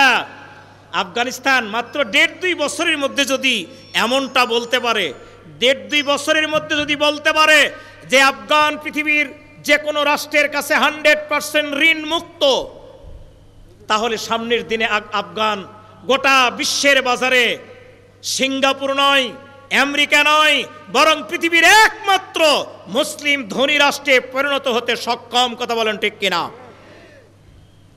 বাংলাদেশ আফগানিস্তানের চাইতে এ দেশ কম উর্বর না। এদেশের জনগণ যদি ইসলাম মেনে নেয়, কোরআনের সরকার মেনে নেয়, কোরআনের পার্লামেন্ট কায়েম হয়, সৎ যোগ্য লোকেরা যদি ক্ষমতায় আসে, চুরি, ব্যাংকলুট, চাঁদাবাজি, ধান্দাবাজি এগুলো যদি বন্ধ হয়ে যায়, বাংলাদেশ আগামী 5 বছরের মধ্যে বিশ্বের সবচাইতে মুসলিম ধনী রাষ্ট্রে, স্বয়ং সম্পূর্ণ রাষ্ট্রে পরিণত হবে ইনশাআল্লাহ। কি সন্দেহ আছে আপনাদের? কথা বলেন, সন্দেহ আছে? আজকের এই তাফসির মাহফিল থেকে আমি আপনাদের কাছে কয়েকটা মেসেজ দিতে চাই। কয়েকদিন আগে আমাদের এক নেতা বলেছেন ইসলামী সরকার এদেশে কায়েম হবে। আল্লাহ রাসূল সাল্লাল্লাহু আলাইহি ওয়াসাল্লাম 1500 বছর আগে বলেছেন কোন দেশে ইসলামী সরকার যদি কায়েম হয়ে যায়, ইসলামী সরকারের দায়িত্ব হলো ও দেশের মানুষের শিক্ষা, চিকিৎসা, অন্ন, বস্ত্র এবং বাসস্থান, এই 4টি গ্যারান্টি রাষ্ট্র দিয়ে থাকে এবং দেবে। আমাদের নেতা বলেছেন বাংলাদেশে যদি ইসলামী সরকার প্রতিষ্ঠিত হয়, ইসলামী সরকার প্রতিষ্ঠিত হওয়ার সাথে সাথে আমাদের ছেলেরা স্কুল, কলেজ, ইউনিভার্সিটি থেকে সার্টিফিকেট নিয়ে বের হবে। তাদের এক হাতে সার্টিফিকেট, আর এক হাতে কর্মসংস্থানের অ্যাপয়েন্টমেন্ট দেওয়া হবে।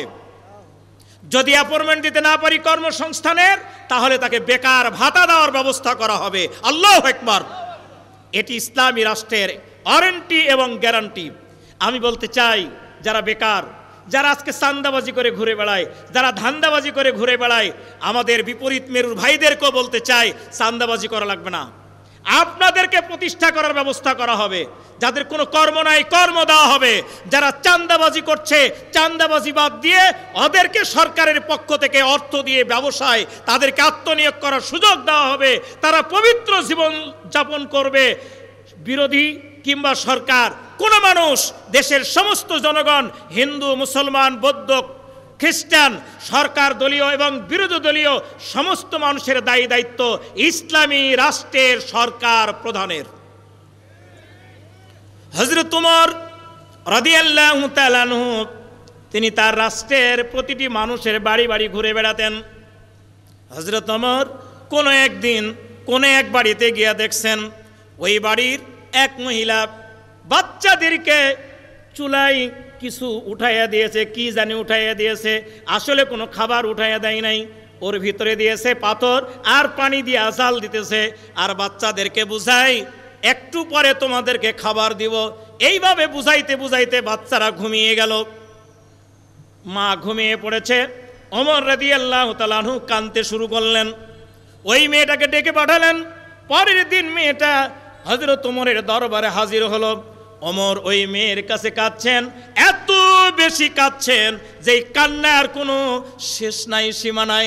ওমর বলেছেন, ওগো মা, তুমি যদি আমাকে মাফ না করো, কিয়ামতের ময়দানে আল্লাহ রাব্বুল আলামিনের দরবারে আমি ওমর আল্লাহর কাছে মাফ পাবো না। আমি ওমর বলছি, আমার রাষ্ট্রের এই বিশাল সাম্রাজ্য অর্ধ পৃথিবী। ওমরের রাষ্ট্র ছিল অর্ধ পৃথিবীব্যাপী। এই রাষ্ট্রের কোনো এক জায়গায় মানুষ তো দূরের কথা, একটা কুকুর যদি না খায় মরে, কিয়ামতের ময়দানে আমি ওমর আল্লাহ আমাকে জিজ্ঞাসা করবেন। ইসলাম এমন একটি জীবন, ইসলাম এমন একটি জীবন ব্যবস্থা, ইসলামী সরকার মানুষকে এ ধরনের ওয়ারেন্টি, গ্যারান্টি দিতে পারে।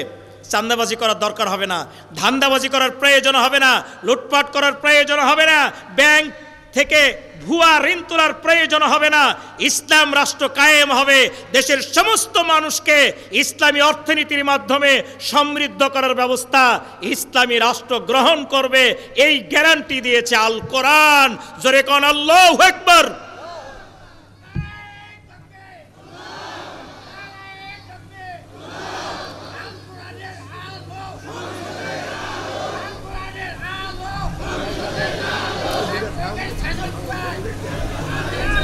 সম্মানিত ভাইয়ের আমার, সম্মানিত ভাইয়ের আমার, আমি আপনাদের কাছে নারীর অধিকার নিয়ে কথা বলতে গিয়ে শেষ যে আবেদনটা রাখব, এই কোরআন আল্লাহ পাকের পক্ষ থেকে দেওয়া এক মহান নেয়ামত।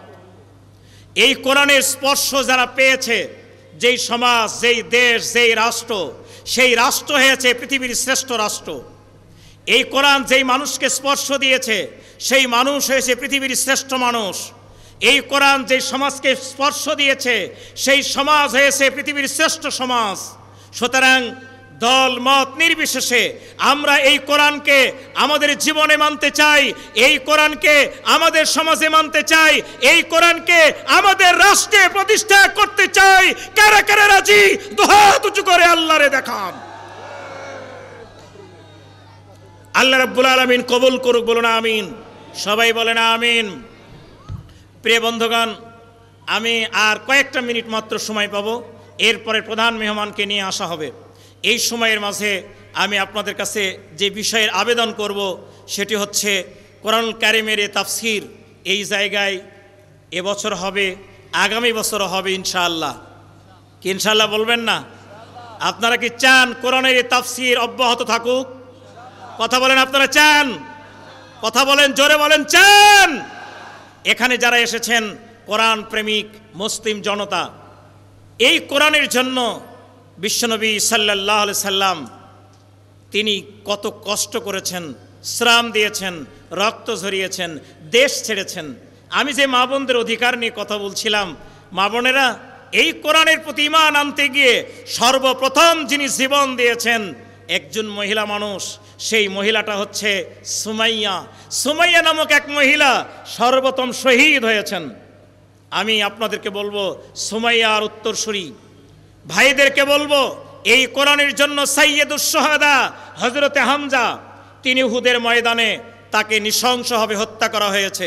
তার অঙ্গ প্রত্যঙ্গগুলো আলাদা করা হয়েছে, নাক কেটে দেওয়া হয়েছে, কান কেটে দেওয়া হয়েছে। তাকে হত্যার পর তার বুক চিরে, পেট চিরে, কলিজা বের করে দাঁত দিয়ে চিবিয়েছে। আপনারা সেই হামজার উত্তরসূরি মহিলা বোনেরা, আপনারা সুমাইয়ার উত্তরসূরি।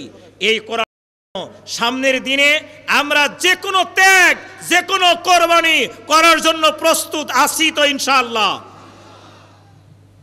আজকে সামান্য কয়েক মিনিট আমি আবদার রাখব এই কোরআনের জন্য আপনাদেরকে নিজ নিজ পকেটে হাত দিতে হবে, সাধ্য অনুযায়ী আপনাদেরকে দান করতে হবে। মা বোন, আপনাদের মাঝে স্বেচ্ছাসেবক রয়েছেন, অনেক বোন রয়েছেন, তারা আপনাদের কাছে আঁচল পেতে, চাদর পেতে আপনাদের কাছে যাবেন। আপনারা সুমাইয়ার মতো দান করবেন। সুমাইয়া তার রক্ত দিয়েছে, তার জীবন দিয়েছে, তার কলিজা দিয়েছে। আমাদের কলিজা দেওয়ার প্রয়োজন হচ্ছে না, জীবন দেওয়ার প্রয়োজন এখন হচ্ছে না। প্রয়োজন যখন হবে তখন আমরা দিব ইনশাআল্লাহ। কোরআনের জন্য জীবন দিতে আমরা প্রস্তুত আছি তো? কথা বলেন, আছি তো? কোরআনের জন্য জীবন দিতে প্রস্তুত আল্লাহর গোলামেরা কারা কারা? দুহাত উঁচু করে আবারও দেখান। আল্লাহ কবুল করুক, বলেন আমিন। এই মুহূর্তে পকেটে হাত দেন। 500, 1000, 2000, 5000 আপনাদের কাছে চাদর যাবে। ওই চাদরে যে যা পারবেন, আল্লাহর একজন বান্দাও যেন বাদ না যায়, প্রত্যেকে আপনারা শরীক হবেন। যারা তোমরা দায়িত্বশীল রয়েছ বেরিয়ে পড়ো, আর যারা এখানে দেবেন তারা দিয়ে দেন। আমাদের কাছে ফিরে চলে যেতে চাই মদিনার রাষ্ট্রের একটি চিত্র। কোরআন যদি কায়েম হয়, ইসলাম যদি কায়েম হয়, কোরআনী সরকার যদি প্রতিষ্ঠিত হয়, আমাদের এই বাংলাদেশের নাম থাকবে, এই বাংলাদেশের মানচিত্র এরকম থাকবে, কিন্তু চেহারা পাল্টে যেতে বাধ্য। এ ঘোষণা দিয়েছেন স্বয়ং আল্লাহ। জোরে বলেন, কে ঘোষণা দিয়েছে? স্বয়ং আল্লাহ ঘোষণা দিয়েছেন। প্রিয় ভাইয়ের আমার, কোরআন যখন প্রতিষ্ঠিত হয় নাই, কোরআন যখন মদিনায় প্রতিষ্ঠিত হয় নাই, তখন মদিনার মানুষের জীবিকা উপার্জনের একমাত্র উপায় ছিল পৃথিবীর বিভিন্ন রাষ্ট্রে গিয়া ব্যবসা বাণিজ্য করা। ব্যবসা বাণিজ্য করে যা কিছু খাদ্য সামগ্রী আনার সুযোগ হতো, ওগুলো দিয়ে সারা বছর ছেলে মেয়ে নিয়ে তারা খাইতো। কোরআনের সরকার যখন কায়েম হলো, বিশ্বনবী মদিনায় যখন গিয়ে পৌঁছলেন, ইসলামী সরকার প্রতিষ্ঠিত হওয়ার সাথে সাথে এক চরম বিপর্যস্ত অবস্থা। কারণ মদিনায় ছোট্ট একটা জায়গা, মক্কা থেকে অনেক মানুষ সেখানে এসে ওই জায়গাটা আরও জনবহুল করে তুলেছে। আর চারিদিক থেকে একের পর এক কাফের বেঈমানদের আক্রমণ। প্রথম যুদ্ধ বদর, এই বদরের যুদ্ধে 313 জন মুসলমান 1000 কাফেরের মোকাবিলা। কি ভয়ানক না এক অবস্থা! এই যুদ্ধে মুসলমান বিজয় লাভ করলো। 1 বছর পরেই আবার মদিনা আক্রমণ করা হলো। মক্কার কুরাইশেরা 3000 সৈন্য নিয়ে আক্রমণ করলো উহুদের ময়দান। উহুদের ময়দানে যুদ্ধ হলো। মুসলমানদের সৈন্য ছিল 1000, কাফেরদের সৈন্য ছিল 3000। এই 3000-এর মোকাবিলা করতে গিয়ে পথের মধ্য থেকে 300 সৈন্য আব্দুল্লাহ বিন উবাই পিছন দিক থেকে নিয়ে ব্যাক ফিরে আসলো। মুসলিম সৈন্য মাত্র 700 জন, আর কাফেরদের 3000। এই 3000-এর মোকাবিলা করতে গিয়া যুদ্ধের এক বিপর্যস্ত অবস্থা, এমন বিপর্যস্ত অবস্থা, আল্লাহর নবীকে চারিদিকে ঘেরাও করা হয়েছে। নবীকে শেষ করে দেওয়া হবে, এটাই টার্গেট। রাসূলকে হত্যা করা হবে, এটাই টার্গেট। বিশ্বনবী চিৎকার দিয়ে সাহাবায়ে কেরামদেরকে আহ্বান জানালেন, তোমরা কে আছো আল্লাহর রাসূলকে রক্ষা করবা? কে তোমরা এগিয়ে আসবা আর নবীকে রক্ষা করার জন্য? আজকে উহুদের ময়দানে আল্লাহর নবীকে রক্ষার জন্য যারা এগিয়ে আসবে, কিয়ামতের ময়দানে আমি নবী ওই লোকটার সঙ্গে জান্নাতে এইরকম পাশাপাশি দাঁড়াবো। আমার ভাইরা, চারিদিক থেকে তীর আসতেছে, তরবারির আঘাত আসতেছে, বিভিন্ন রকম আঘাত আসতেছে। নবীর সামনে একজন সাহাবী এগিয়ে গেলেন, মুহূর্তের মধ্যে শহীদ হয়ে গেলেন। আর একজন এগিয়ে গেলেন, তিনিও শহীদ হয়ে গেলেন। আর একজন এগিয়ে গেলেন, তিনিও শহীদ হয়ে গেলেন। এইভাবে একজন দুইজন না, 12-13 জন সাহাবী শহীদ হয়ে গেলেন উহুদের ময়দানে। এমন এক ভয়ানক পরিস্থিতি, যেই যুদ্ধে কে জানি পিছন দিক থেকে আঘাত করেছে, আল্লাহর নবীর মাথায় আঘাত এনেছে। আমার মাথায় টুপি, আমাদের উলামায়ে কেরামদের মাথায় টুপি। কারো কারো মাথায় এসি টুপি, গায়ে সুতির জামা, এমন ফিরফিরা জামা। আল্লাহ নবীর গায়ে এই জামা ছিল না, নবীর মাথায় এই টুপি ছিল না, বিশ্ব নবীর মাথায় ছিল লোহার টুপি। বিশ্ব নবীর মাথায় লোহার হেলমেট, পিছন দিক থেকে কি জানি তরবারি মেরেছে, ওই তরবারি নবীজির মাথায় এমন ভাবে লাগলো লোহার হেলমেটটা ভেঙে গেল। লোহার হেলমেট ভেঙে তরবারি মাথার ভিতরে 1-1.5 ইঞ্চি পর্যন্ত নবীজির মাথার ভিতরে ঢুকে পড়ল। কি জানি কোন দিক থেকে আর একটি আঘাত বিশ্ব নবীর মুখে এসে লেগেছে, কয়েকটা দাঁত ভেঙে পড়ে গেল। রাসূল ঠাস করে জমিনে পড়ে গেলেন। চারিদিকে কে জানি ঘোষণা দিয়েছে, কাদ কুতিলা মুহাম্মদ, মুহাম্মদ শেষ, মুহাম্মদ শেষ হয়ে গেছে, মারা গেছে। কাফেরদের নেতা আবু সুফিয়ান ঘোষণা দিল, আমাদের টার্গেট ছিল মুহাম্মদ, মুহাম্মদকে মারা হয়ে গেছে, আর দরকার নাই, চলো আমরা বিদায় নিয়ে চলে যাই। আমার ভাইয়েরা, সাহাবায়ে কেরাম চরম কিং কর্তব্য বিমূঢ়। কাফেরেরা যুদ্ধ বন্ধ করে যখন বিদায় নিয়ে চলে যাচ্ছে, নবীর সাহাবীরা খুঁজতিছে সাহাবায়ে কেরামদের আপনজনদের লাশ খুঁজতিছে, বিশ্ব নবীর লাশ খুঁজতিছে। উহুদের ময়দানে 1 জন 2 জন না, 70 জন সাহাবী শহীদ। 70টি লাশ উহুদের ময়দানে বিভিন্ন জায়গায় পড়ে আছে। আল্লাহ রাসূলের 700 সাহাবীর একজনও বাদ ছিল না যাদের শরীর দিয়ে রক্ত ঝরে নাই। একজন সাহাবী বাদ ছিলেন না যাদের শরীর রক্তাক্ত হয় নাই, আহত হয় নাই। তার মানে সবাই রক্তাক্ত আর আহত শরীর নিয়ে উহুদের ময়দানে লাশ পড়ে আছে, 1টা 2টা না, 70টি লাশ। বিশ্ব নবীর লাশ খুঁজতেছে, লাশ খুঁজতে গিয়ে দেখে আল্লাহর নবীর লাশ এক জায়গায় একটা গর্তের মধ্যে পড়ে আছে। ওই গর্তটা রাসূলের মুখ দিয়ে বাড়ানো রক্ত, মস্তক দিয়ে ক্ষতবিক্ষত মস্তক দিয়ে নিঃসরণ রক্ত, ওই গর্তটা জানি ভরাট হয়ে গেছে। নবীজির লাশ চিনা যায় না, জানি একটা জমাট রক্তপিণ্ড। নবীজির চেহারা পবিত্র মুখমণ্ডলের দিকে তাকায়া রাসূলের এই সাহাবী নাম হলো মিকদাদ, চিৎকার মেরেছে, ইয়া রাসূলুল্লাহ, ইয়া রাসূলুল্লাহ।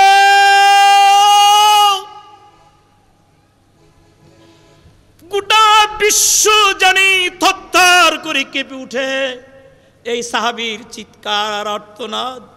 উহুদের ময়দানে বিশ্বনবী সেন্স হারিয়ে পড়ে আছেন জমাট রক্তের ভিতরে।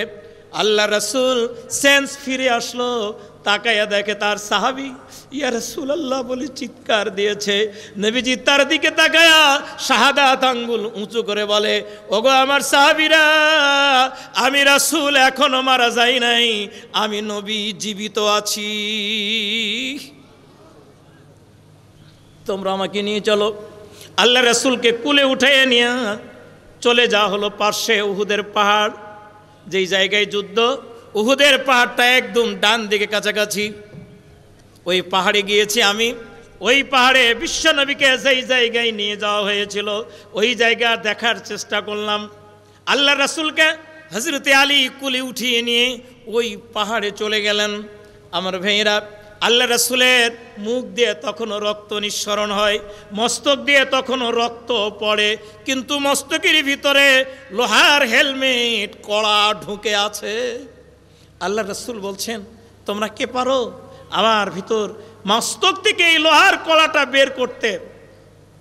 হযরত আলী বলছেন, ইয়া রাসূলুল্লাহ, আপনি কি আমাকে অনুমতি দেবেন? রাসূল বলছেন, হ্যাঁ, তোমাকে অনুমতি দেওয়া হলো। হযরত আলী ওই কলাটা উঠাতে গেলেন, কামড় মারলেন লোহার কড়াই।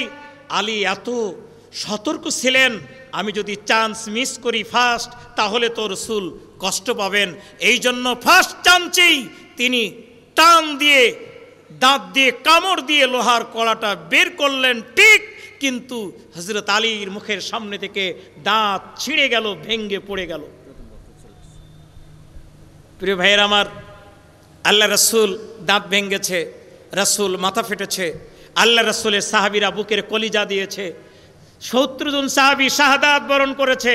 মদিনা ইসলামী রাষ্ট্রকে সুপ্রতিষ্ঠিত করার জন্য, ইসলামী সরকার ব্যবস্থাকে সুরক্ষার জন্য বাংলাদেশের মুসলমানকে বলতে চাই, কিয়ামতের ময়দানে এই রাসূলের সুপারিশ ছাড়া আল্লাহর জান্নাত পাওয়ার কোনো সুযোগ আছে? কথা বলেন আছে? যদি না থেকে থাকে, ওই রাসূল যদি ইসলামী রাষ্ট্র প্রতিষ্ঠার জন্য যুদ্ধ করেন, 1 2 নয়, 27টি যুদ্ধের নেতৃত্ব দিয়েছেন। তার সময়ে 80-82টি যুদ্ধ হয়েছে। রাসূল তিনি একজন নবী হওয়ার পরেও যদি তিনি যুদ্ধ করেন, তার মুখের দাঁত ভাঙে, তার মাথার রক্ত ঝরে, তার শরীর রক্তাক্ত হয়, যুদ্ধের ময়দানে নেতৃত্ব দিতে হয়, তাহলে আপনি হাজী সাহেব আর আমি আলেম সাহেব আর আপনি ইমাম সাহেব শুধু কি তাসবিহ টিপে ওয়াজ করে খয়রাতি বক্তৃতা করে আল্লাহর জান্নাত পাওয়া, এটা কি মামুর বাড়ির আবদার? কথা বলেন, মামুর বাড়ির আবদার? বুখারী 37 পৃষ্ঠা 27 নম্বর একটা হাদিস, কুল্লু কালমিন বুকলামুল মুসলিমু ফি সাবিলিল্লাহ ইয়াকুনু ইয়াউমাল কিয়ামা কাহাইআতিহা ইজা তুফাজ্জারুদ দাম আল্লাউনু লাউনুদ দাম ওয়াল আরফু আরফুল মিস। লিল্লাহি তাকবীর। প্রধান বক্তার আগমন, শুভেচ্ছা স্বাগতম। প্রধান বক্তার আগমন। আল্লাহ রাব্বুল আলামিন আজকের মাহফিলের প্রধান আলোচক আমার ভাই মোল্লা নাসিম উদ্দিনকে আল্লাহ রাব্বুল আলামিন যেন কবুল করেন, বলুন আমিন।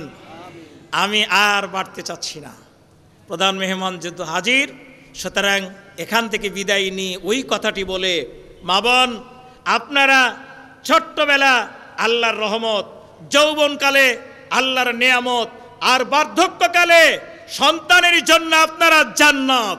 সুতরাং আপনাদের চেয়ে মর্যাদা সম্পন্ন আর কেউ নাই। আমার যুবক ভাইরা, সম্মানিত মুসলিম ভাই এবং বোনেরা, আল্লাহর এই জমিনে আল্লাহর দ্বীন কায়েম করার কাজ করাটা ফরজ। এই ফরজ কাজে যে বাধা দিবে, এই লোক কখনো মুসলমান হতে পারে না, সে অবশ্যই কাফের। আর এই কাজ থেকে যে লোক বিরত থাকবে, এই লোক হবে মুনাফিক। আমরা ঈমান নিয়ে বাঁচতে চাই, আল্লাহ কবুল করুক, বলুন আমিন। আমরা কাফের হয়ে মরতে চাই না, আল্লাহ কবুল করুক, বলুন আমিন। আমরা ফরজ কাজটি ইবাদত হিসেবে করতে চাই, আল্লাহ কবুল করুক, বলুন আমিন। ওয়া আখিরি দাওয়ানা আনিল হামদুলিল্লাহি রাব্বিল আলামিন। আসসালামু আলাইকুম ওয়া রাহমাতুল্লাহ।